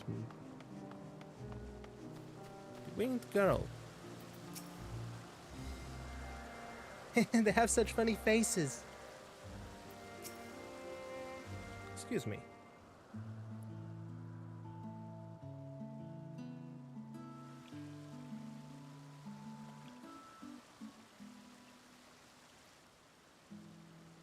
I assume you must be Hermes.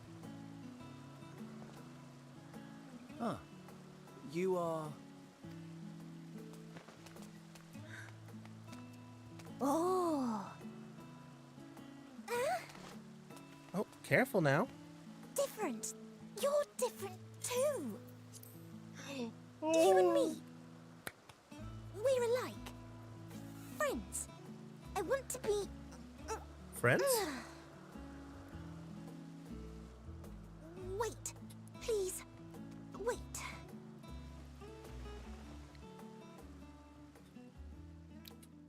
Greetings and salutations. Can you hear me? What? Do How? not be alarmed. I mean you no harm. I wish only to hear your words, share your feelings, and know your thoughts. May we please be friends?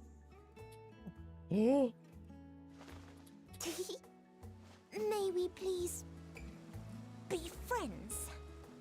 Of course we can be. Oh, please, let me have it up. I see you found him.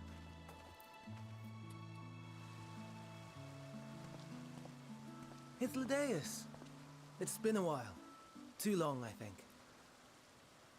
Too long indeed for close collaborators. On this blessed occasion, I bring not only myself, but others who long to speak with you.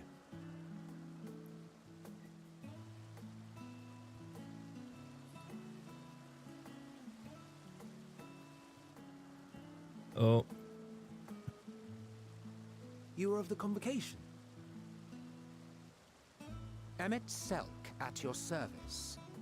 Do I have the honor of addressing Hermes, Chief Overseer of Elpis? You do. You have traveled far for it. Given your facility's purpose, its remote location is something of a necessity. Would that I didn't have to rely upon a guide. Oh, you wound me. Have I not ever been an attentive and helpful friend? But moving along to more agreeable company, this one we chance to...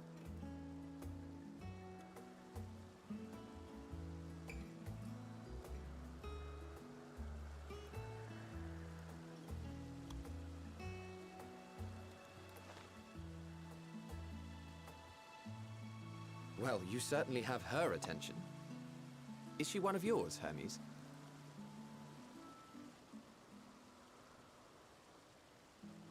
Her name is Meteon. It means shooting star. Fitting name for such a joyful little ray of sunshine. If I may make an observation, her ether is terribly thin. I fear she might dissipate at any moment. Nor do I believe you've made a submission to the Bureau. I would remember such a concept if you had. I haven't, as you say. I judged it too early. She's a pet project of mine, still undergoing preliminary testing. But rest assured that I will attend in person ere long. Very well. Being an authority on flying life forms, I appreciate that you are exacting in your work. I shall look forward to your submission. If we have finished with the perfunctory chit-chat, I would discuss official matters. Wait, let me just check real quick. By my coming, I trust you already anticipate the subject. I have an inkling, yes. Please wait to the main building yonder. I shall join you as soon as I've returned these creatures to their homes. They are what? Axolotls? What's wrong, Hermes? An ambystoma is missing. Ambystoma. Oh.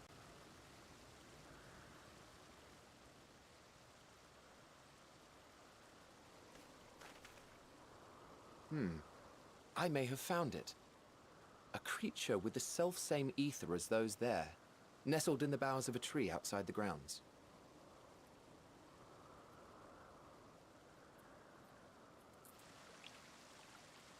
You're saying they can climb, with their sorry excuses for limbs? I'll get him. The fashion has been to imbue aquatic creatures with the power of flight. ever since the words of Mitron created a sky-swimming fish. The Ambistomas too can fly, if only slightly, and they could conceivably climb a tree. Whether they can come down safely, however... Excuse me.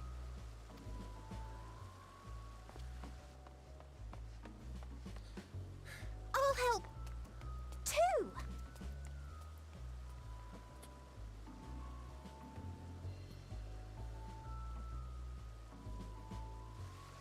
And what are we supposed to do with this lot? They look very soft. May I suggest we split up? If you would be so good as to assist Hermes, Emmett Selk and I shall keep an eye on these adorable creations in the meantime. Of course.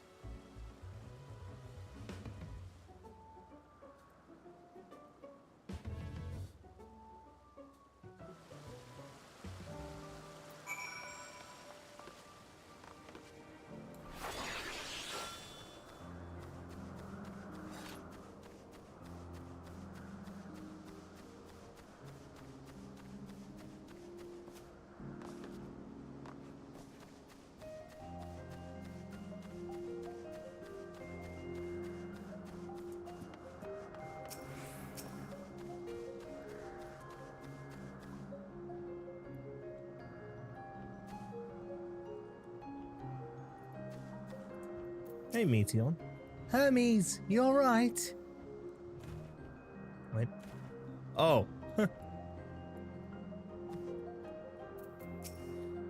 It seems Hermes and Meteon have found their quarry, a creature known in this age as an Ambistoma. Yet, though it has been safely extricated from the tree, Hermes appears to have found himself in quite a predicament. The Ambistoma. Hermes saw it high up in the tree. He climbed up to get it, but it jumped on him and he slipped. Do you need a hand? No, I'm fine. If a little embarrassed. Now, for your own safety, please stand back.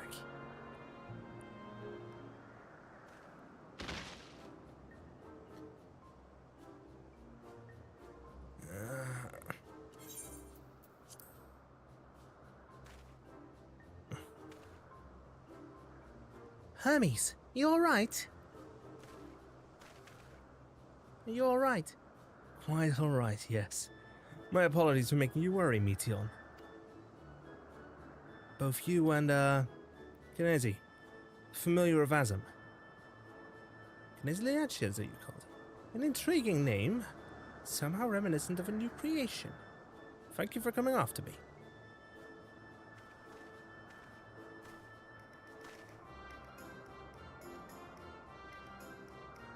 As for you, little one, you must be more careful.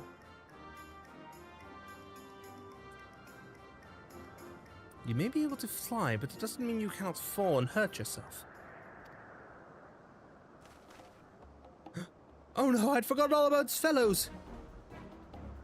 Don't worry. Hythlodaeus and Emmett Selk are looking after them. Truly. That's a relief, but I must thank Emmett Selk and Hythlodaeus when I return to them. But first, with the distractions out of the way,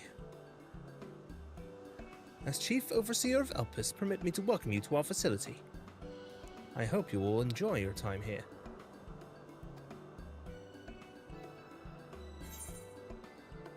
Oh, Meteon, I love Elpis' very own little ray of sunshine. Oh.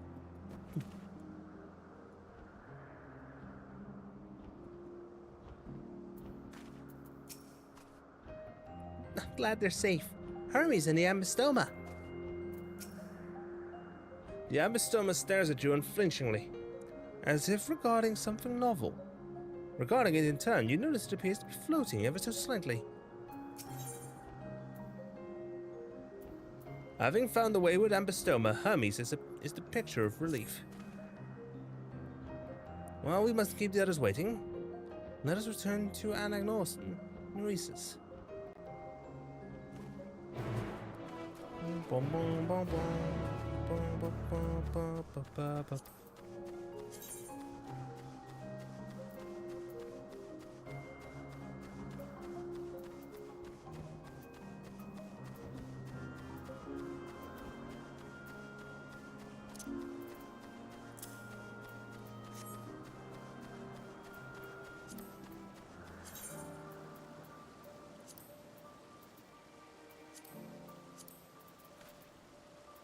I swear I had one of those. Yep, there we have him. I got my little I got my own ambistoma.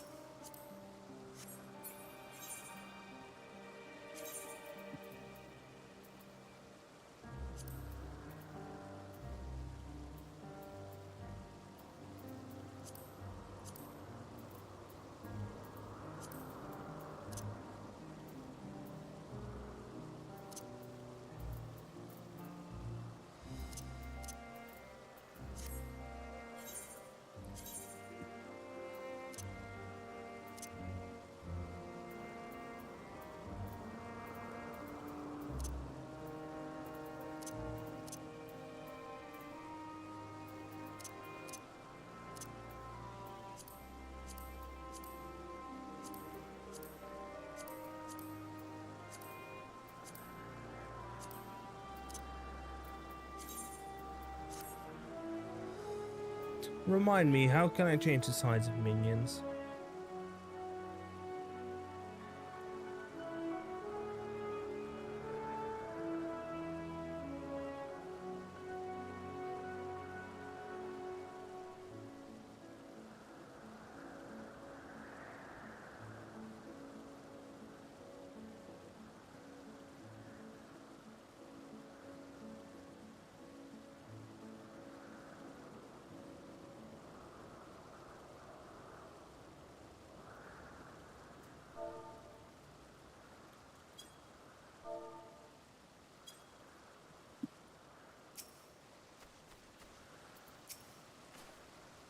My apologies for the trouble. Owing to your kind assistance, all the ambistomas are safe and well. I'll presently send them back to their space if you'll go on ahead to the main building. Upon entering, you will see a table and chairs, a meeting area. You may speak there.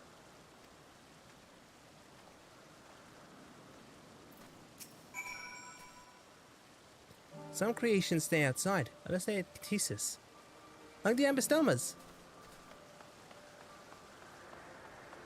Euclides. We are those Spriggans. It's never a dull moment with the Orii. Their fondness of minerals makes them highly unique, and I dare say will be no less popular. Oh, those are... Oh, I know those are Spriggans. You read them? Extraordinary. It's not every day I see such a charming familiar. Why, I'd much rather observe a pretty little thing like you than all those brutish creatures everyone insists on making.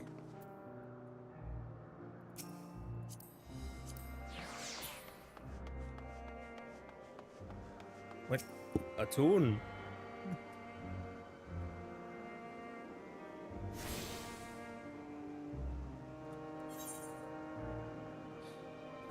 Anagnosis. Oh, the gemstone trader is available. Poeta and Oikos, the 12 Wonders.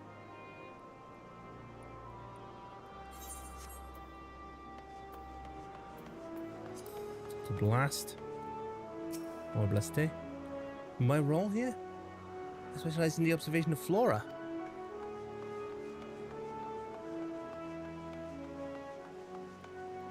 Memnon. Isara trades gemstones.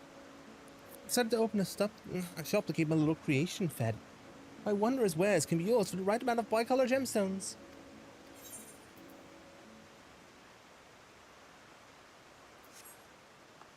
Ophia Taurus. There's a merchant at Menda here.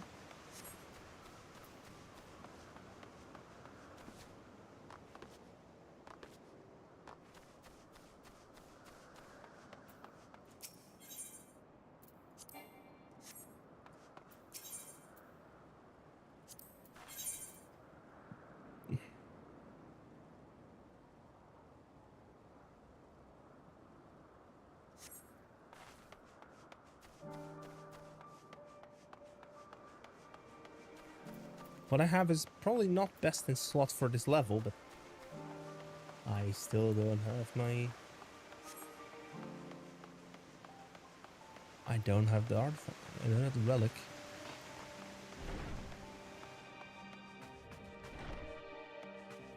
So for this... But, well, Emmett Selk has been accommodating thus far. He is the one who has business with Hermes. If you wish to attend, you will have to ask his permission. Alright then.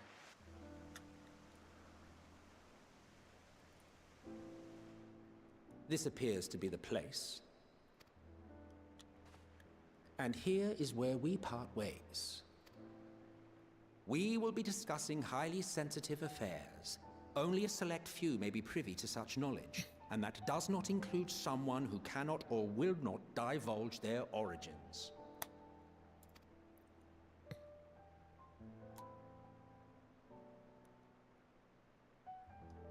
What? Will I have to remove you by force?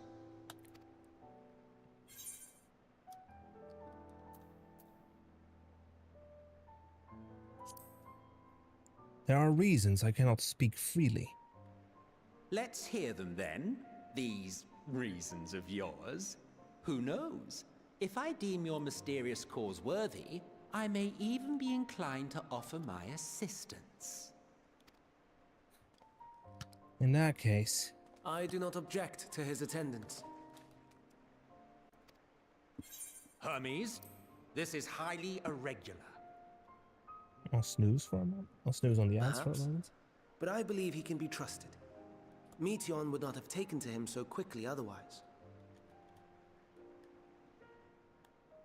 Moreover, the presence of a third party may help me to maintain composure.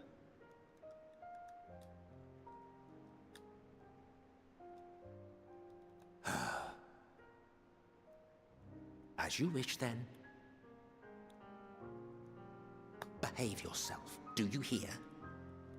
Oh, don't worry, I will.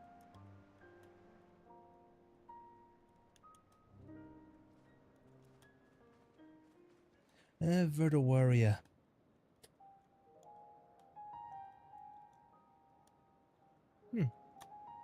So, it's finally happened, then. Aye. Van Daniels declared his intention to step down, and named you as his preferred successor.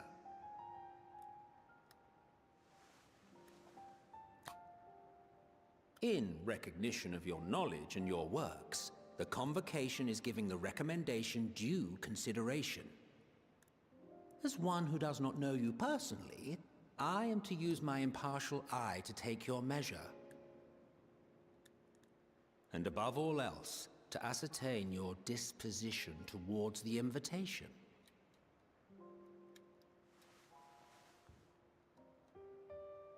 I understand that you and Fandaniel are close.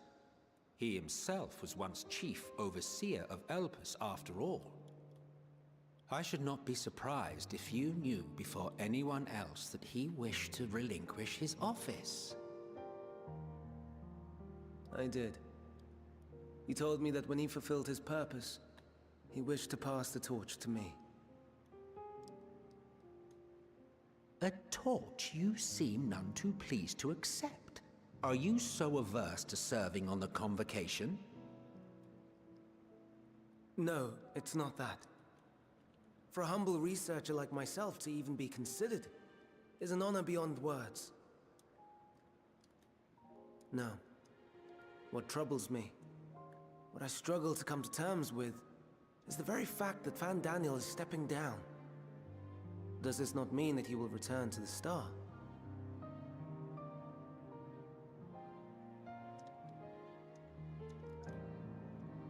Of his own volition, yes, like so many others have before him. Return to the Star? Does that mean die? Well now, that's not a word I hear often. Is that what you say here in Elpis? Mankind is the life of Atheris. Each of us a drop of blood flowing through its veins, bearing sustenance. In our finite time upon it, 'tis our duty to make it a better place, that all who call it home, now and in future, may abide in happiness. To that end, we have dedicated ourselves to the pursuit of enlightened creation.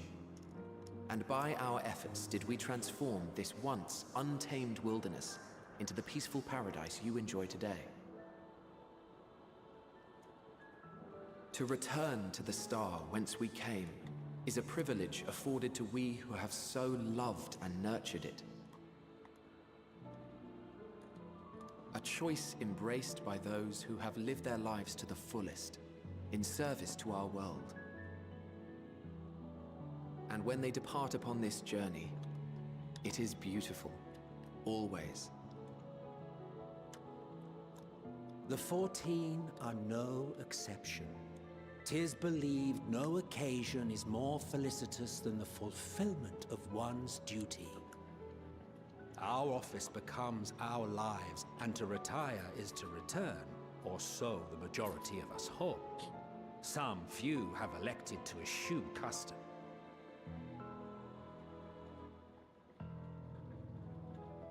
Mayhap you feel Fandaniel's deeds do not warrant his return. Yet you should know his accomplishments as well as any.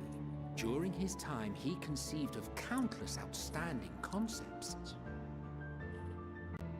And channeling the wealth of experience he attained here in Elpis, he brought forth many new specimens. I know of all this. I do. It's just, I cannot fathom why someone so great and wise, who could still do so much good, would want to end it all.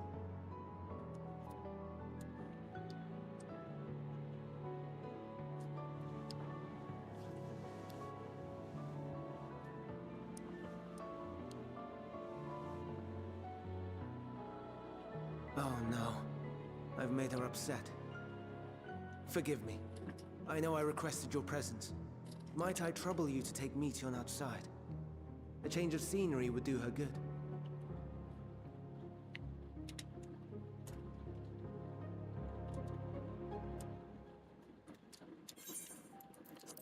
Look at what you did, Hermes. Ponder, warrant, cherish, welcome. Sorry, Gnazy, I didn't mean... A walk. Perhaps we can go for a walk?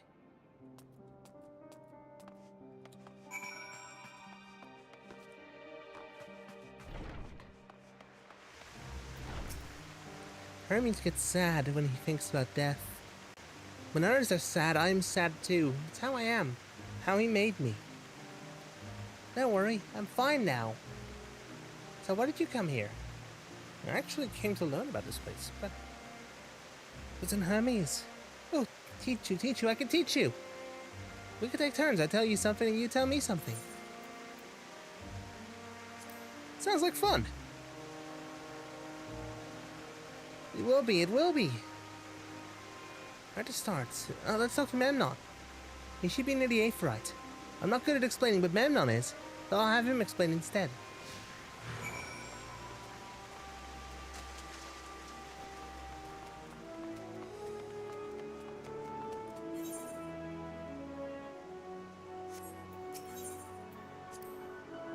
The Aphrodite.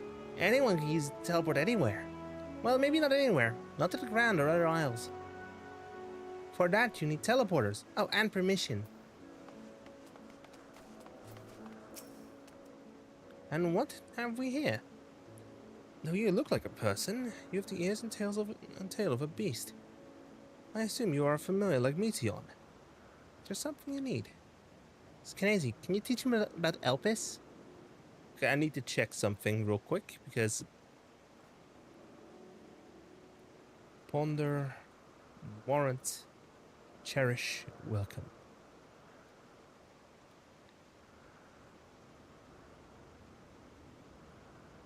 Coin thin. Pass for a toy. Look, the line is different for for most races. Here or Ellison, you look. Memnon says, though you look like a person, your ether is quite thin. Memnon says, though you look like for a Lawful, though you look like a person, you could easily pass for a toy. You saw the line for Mikote. Rogadin is, though you look like you have a remarkably large and robust physique. Aura has horns and scales of a beast instead of the ears and tail. Profka, you look like a person with the features of a beast. And Vrtra, the ears, just the ears. This is Knazy. Can you teach him about Elpis? Oh, a newly arrived familiar, is he? Very well, I should be glad to introduce our fair facility to him. As you know, it is mankind's duty to make the star a better place. As part of this duty, we employ creation magics to bring forth new life. However, we cannot simply release our works into the world, for it would lead to chaos. Now, if any and all life forms must undergo extensive testing to determine their fitness to exist. Testing which is conducted here in Elpis. Every candidate is subject to rigorous study, in which we identify their properties, surmise what habitats might be suitable, and speculate as to the effect they may have on the environment and other species. Should it be judged a beneficial addition to the star, it will be allowed to take its place in the world. Two of you too were created with the hope of making the star a better place. So heed your masters well and be good, do you hear? We will, Memnon, we will. Thanks for the lesson. You had a turn, now I get a turn. Where do you come from?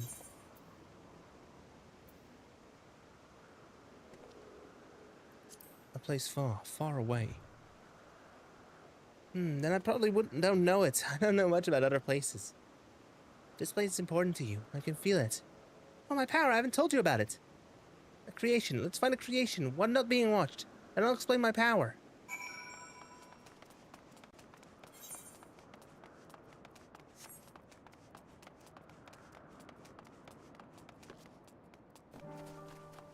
Euclides. Spriggans? What are Spriggans?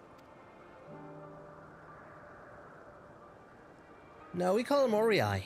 If there's many, it's just one. If it's just one, we say Orias. Though they're cute, they can be naughty. Sometimes they run off with concept crystals, and Hermes has to run after them. Oh, it's a shoe bill.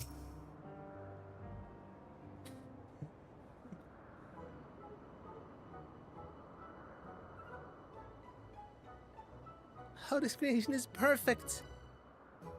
I don't remember seeing it before. Perhaps it's new.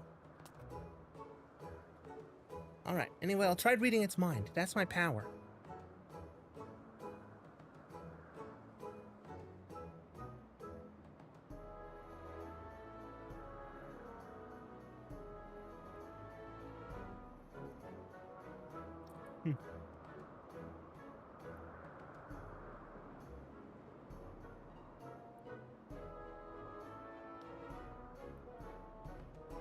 Can't read it. Or maybe there's nothing to read? Wait, I'll try again. With you this time. Okay. Uh-oh, that's not good. Greetings. Can you hear me? This is my power. I can read the emotions of those around me and project my emotions to others in return. I'm not actually speaking to you in your mind. Rather, you are converting my emotions into words and intention. A process performed subconsciously by intelligent life forms.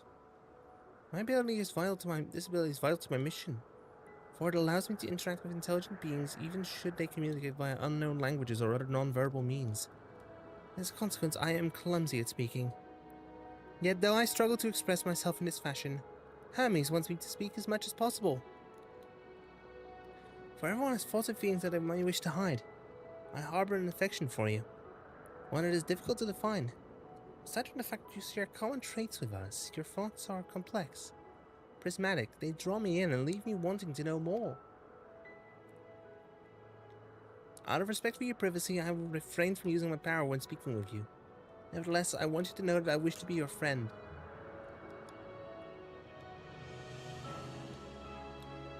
Did you hear me?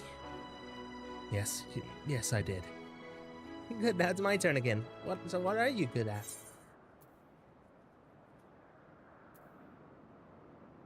It's a secret. Spoilers. It's a secret. That's something you want to hide. Just leave it to me. There, I've blocked it out. Can't block everything, not strong feelings, but that wasn't too strong.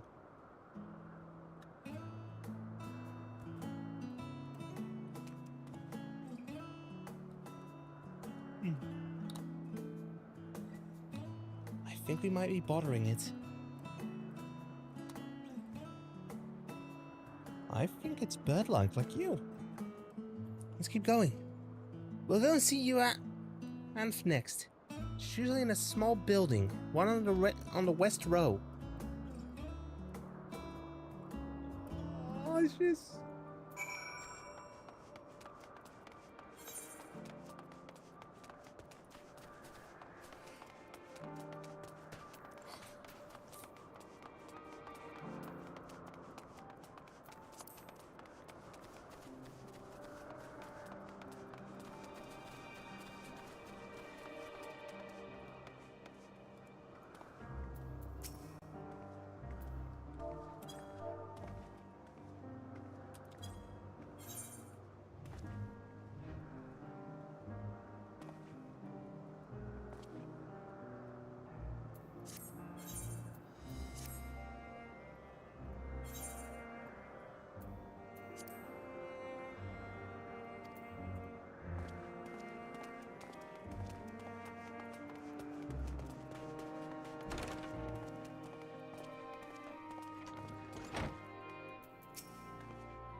Well, if it isn't Meteon.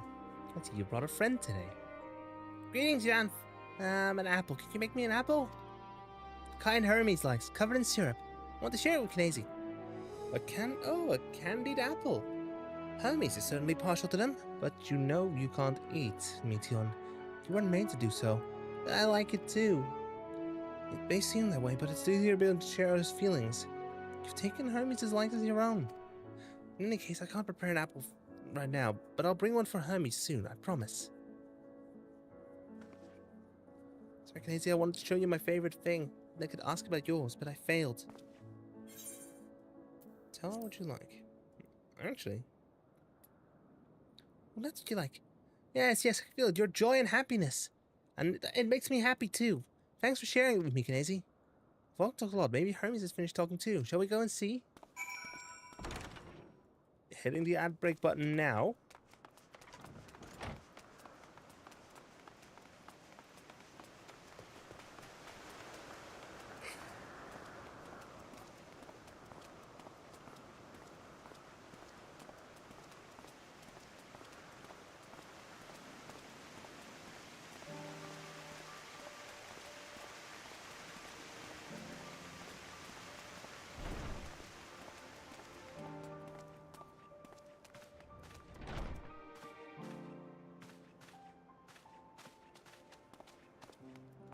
Anything in any side rooms? What's upstairs? Oh, it's just a hallway.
And we're done.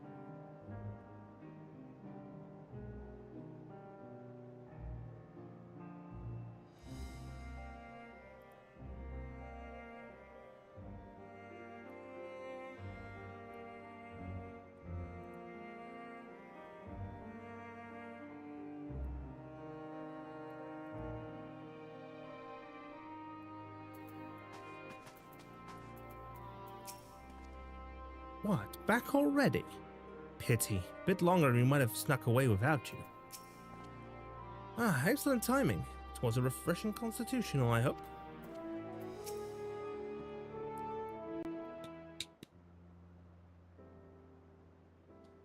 Ah, there you are. I can see the fresh air has done Meteon good. Knazy wanted to learn about you and Elpis, so I taught him. About this place, about my power, about your favorite food. I'm not sure if that last one will be of any use. But I do appreciate you keeping Meteon company. While you were away, I finished speaking with our guests. Finished? Hardly. You requested time to consider the invitation, so we have no choice but to occupy ourselves with an inspection of your work. My apologies. It's been decided that Emmett Selk and Highflow Days will accompany me as I tend to my duties. If you wish to learn more, perhaps you would like to come too. I am compelled to remind you that he is in no way associated with the convocation. We simply chanced to meet at Propylion. There's no guarantee that the matters we discuss will remain private. I do not mind. See the joy his presence brings Meteon. I cannot imagine our mysterious friend harbors malicious intent. Daisy is kind, really, truly. He taught me as much as I taught him. You're coming, of course, to watch Hermes. You're bound to learn lots and lots. Fucking awesome! Just so fucking wholesome. Pray hey, she doesn't get ruined. It is held that all civil organizations should conduct their affairs with total transparency, and the convocation is no exception. But that doesn't mean we are obligated to show our work to unknown entities such as you. Consider yourself privileged and behave accordingly. Now I see new creations on a daily basis. Here they look at them with a different eye. It will be interesting to observe Hermes at work. It's time we all get to go for a walk. Isn't it exciting? Composure regained. Hermes is ready to return to his duties. If everyone is ready, there are a few creations I need to check on. First, we shall return to the spot where we found our wayward Ambystoma. Have care when you step outside a hub, for there are may be more unruly creatures about.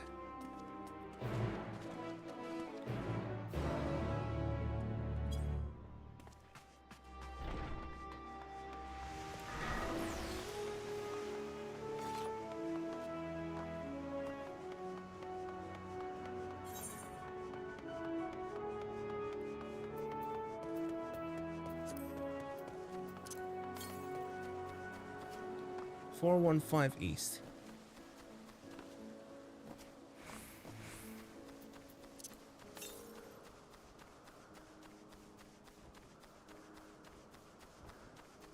Birds.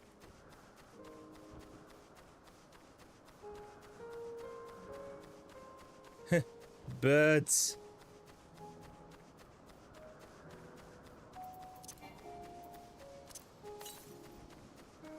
.230 east.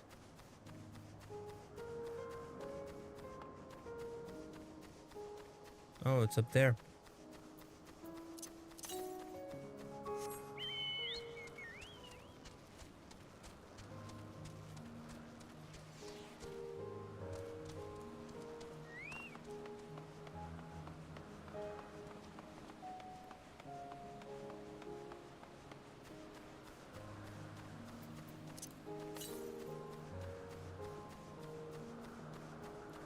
There is the first one of the Aephorite, the Aether currents I can get. I'll also check in with Menandros.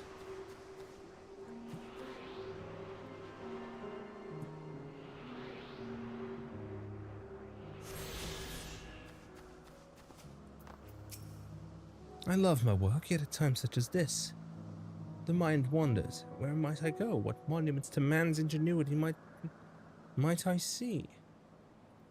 Had I only the time to spare.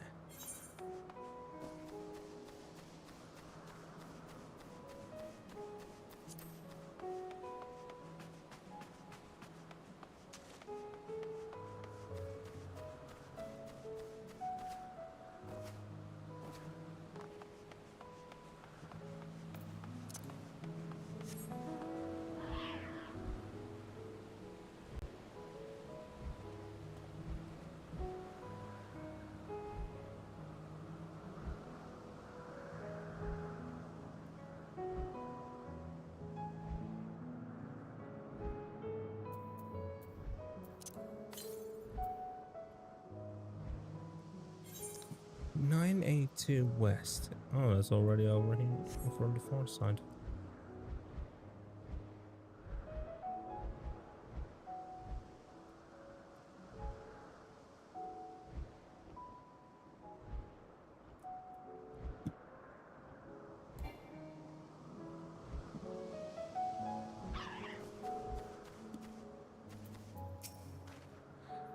All vim and vigor now.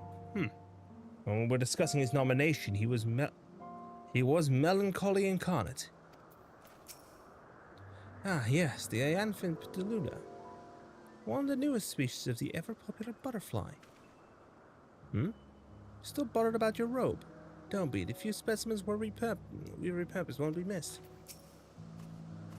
It's a beautiful Pteluda. Help him make it into the world. This here is a new species of Pteluda we recently set loose. It has been doing very well. Managing to maintain a stable existence thus far. If it concedes observation period to the end of that issue, we shall release it unto the world. Tell me, do you know the difference between living beings and arcane entities? It is the presence of a soul. But the soul isn't something you can choose to have at will. No, it manifests only in those beings whose forms adhere to the laws of creation, can endure on their own. Beings that do not fulfill this requirement, such as those spontaneously born of magic or natural phenomena, do not have souls. No matter how much it might resemble flora or fauna, if it lacks a soul, then it is considered an arcane entity.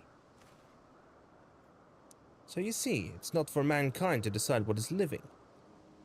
That domain lies beyond our manipulation, and it is hubris to assume otherwise. But come, let us heed to the nearby beacon. I've received a report that arcane entities have gathered there.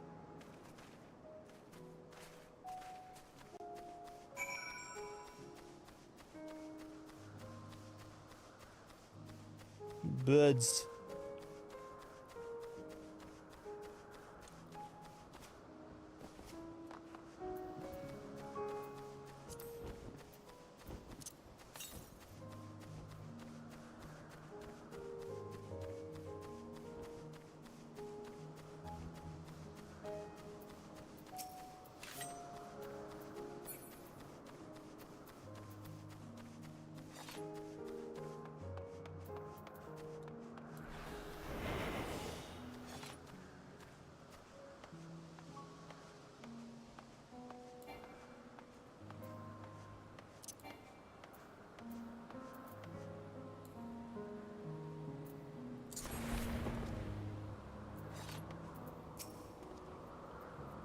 We're meant to be observing Hermes, but instead we're stuck with Meteor.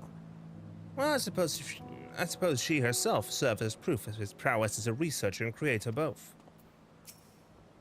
A fascinating creation, much like yourself, little one.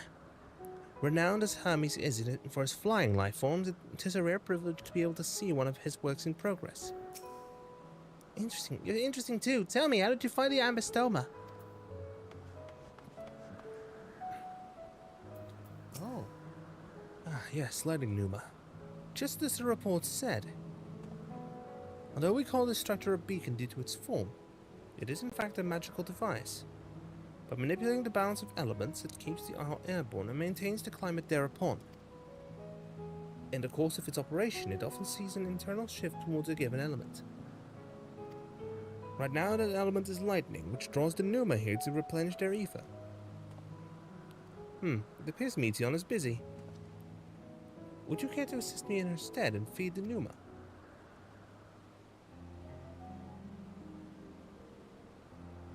By using this lightning converter, you can harness ambient lightning and focus it into a ball. A veritable feast for our dazzling friends. Go on, give it a try.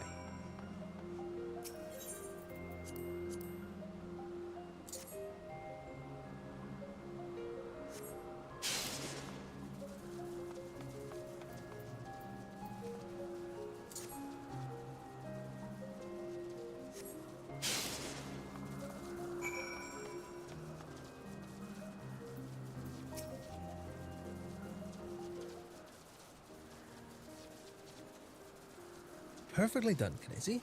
Look.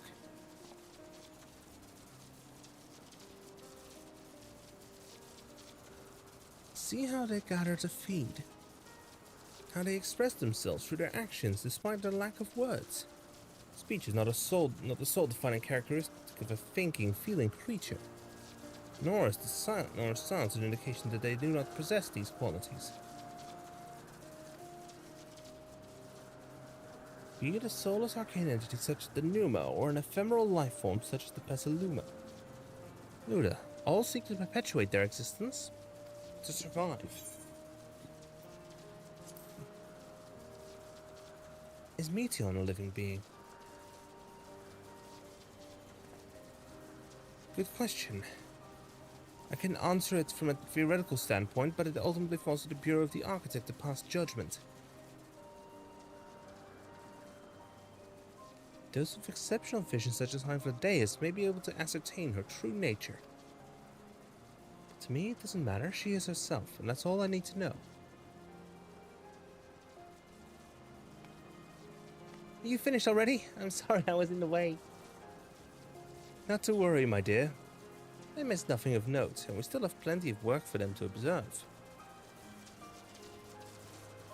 Next we will head east to the Morning Dew. I need to speak with some observers there.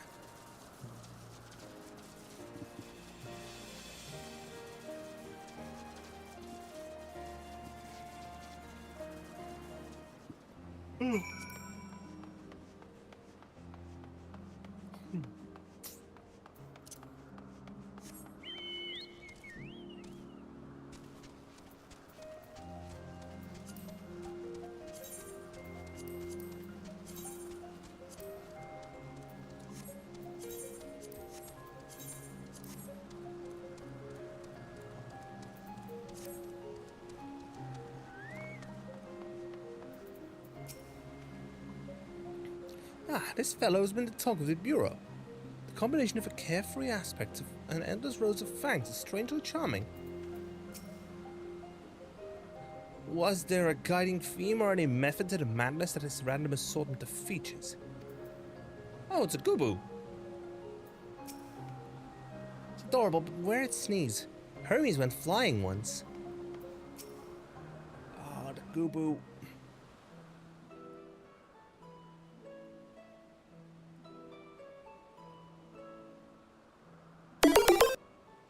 Oh, hi. Amazing, is it not? The Ampelos, one of our newest subjects. The Ampelos.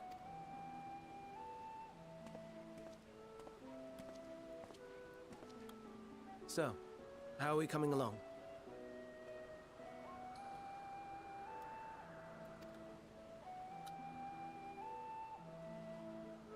No lines. No lines spoken there.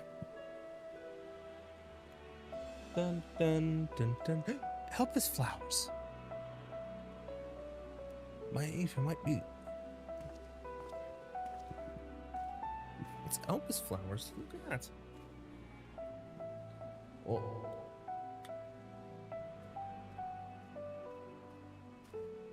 This place is Elpis.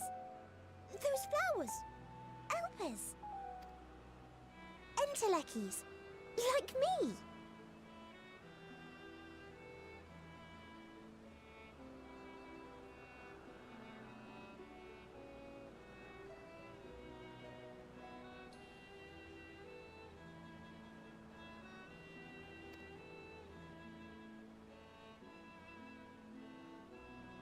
Oh, that's the term. They are a product of Elpis, and so named for their birthplace. A happy accident, born of the hands of a former researcher who loved beautiful blossoms.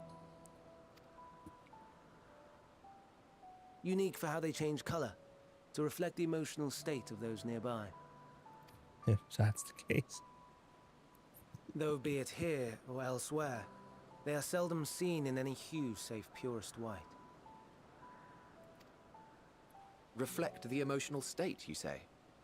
By what means do they achieve this? In creation, there exists an energy wholly apart from ether, one driven by emotions. In like manner to how we manipulate ether, this flower is subject to the influence of said energy. While it has no will of its own, it is sensitive to the prevailing emotion in the vicinity, and reacts by altering its color and vibrancy. Oh.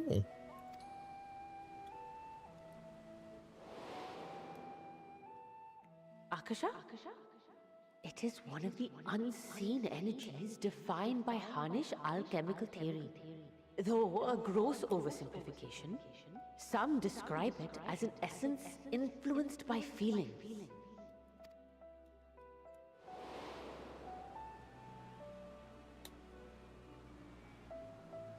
Oh yeah, I've heard something like that.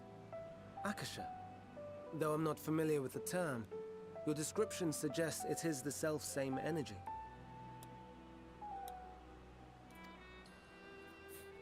Dynamis, we call it. Dynamis. Okay, good to know. And those entities like the Elpis flower that have the ability to interact with this energy, converting emotions into tangible phenomena, are Entelekis. Ah. That's me! That's me! An Enteleki! Enteleki. That you are, my dear. And no ordinary one at that, but the first possessed of free will. Oh. Wait. A form of energy other than ether? Dynamis?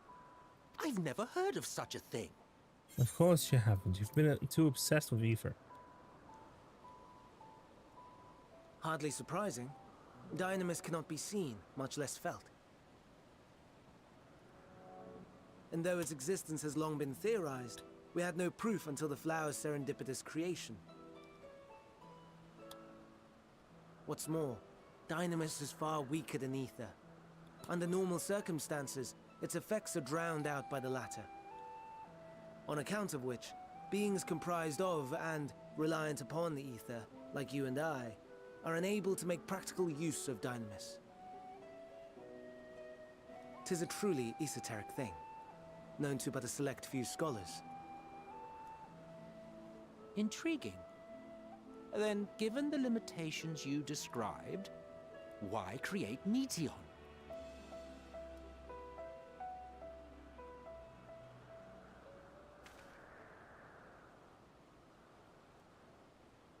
Our star, Aetheris, is especially rich in ether, so much so that its name is derived from it. However, when we consider all energy in existence here and in the vast space beyond, Dynamis may account for as much as 68.3%. The more abundant form by far. Were we able to control it, we could open the door to limitless possibilities. You mean like Tis not unlike a gently flowing stream, unable to break through the dam of ether barring its path. But if we could imbue the stream with the vigor of a raging river...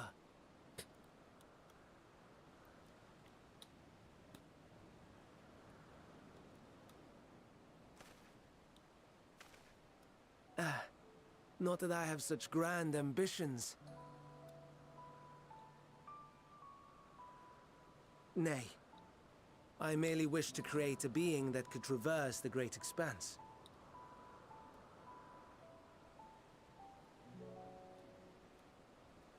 The relative scarcity of ether beyond the bounds of this star was a concern. And so, I looked to another source of energy by necessity.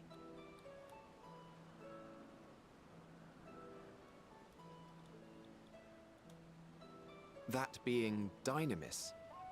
No wonder her ether is so thin. Precisely.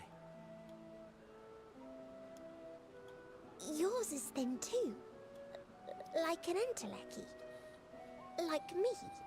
but for a different reason. So... are we the same?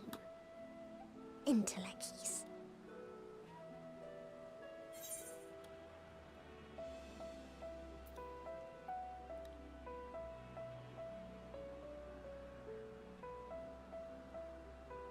Well, I have been known to transcend my limits with nothing but determination. That sounds more akin to the desperate flailings of a wild beast when facing imminent death. Careful what you say, Emmet. The deficit of ether alone does not an entelechy make. It would, however, make it easier for you to interact with Dynamis. And limited though its influence may be, this quality could prove the difference between victory and defeat. You do well not to underestimate it.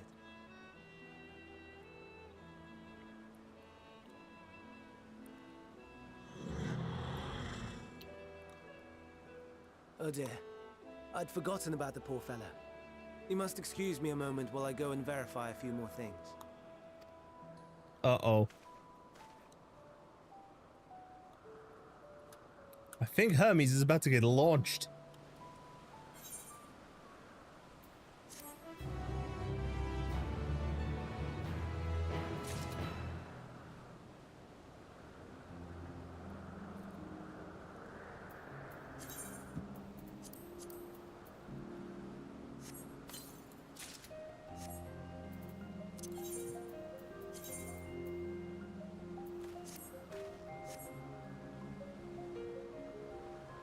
Abs.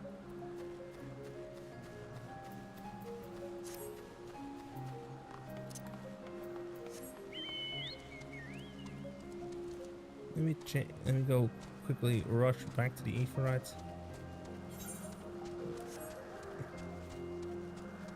For it spells safety. And there, once there, I can re-engage the glamour plating.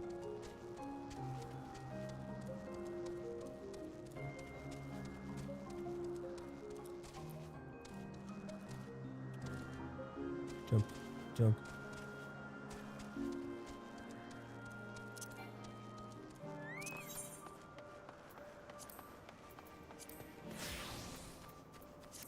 There we go.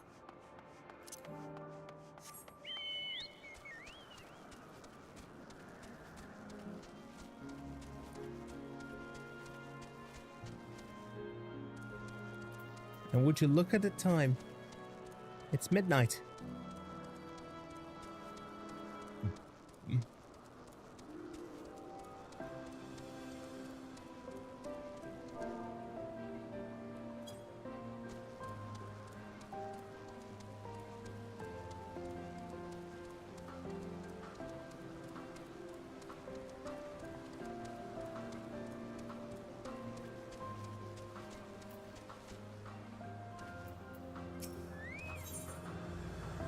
Their greatest contribution. Never before I'd heard of Dynamis and Entelechy's. I can only assume the Opus Flower was submitted to the Bureau before I joined.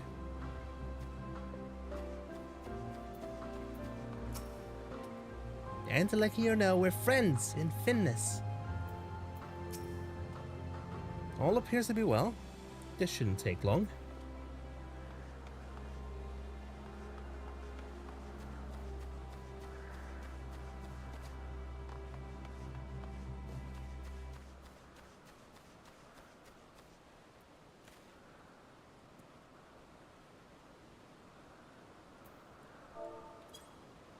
Time for me to do a new...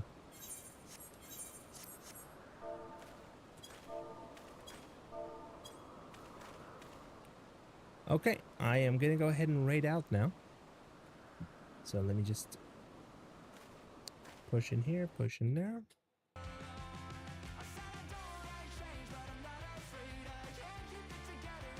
Twitch Stream Manager. The temperature is rising in my room again, unfortunately. Let's find someone to raid to.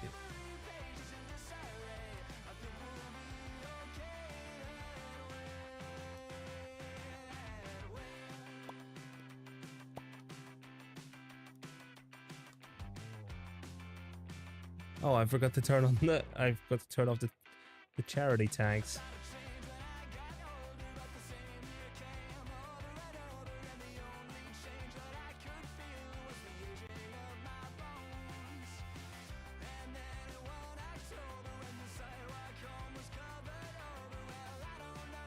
Let's raid out to Homaida, who we haven't raided out to in a while. See you all tomorrow at 4 o'clock for even more fun. Continue the MSQ some more. Good night.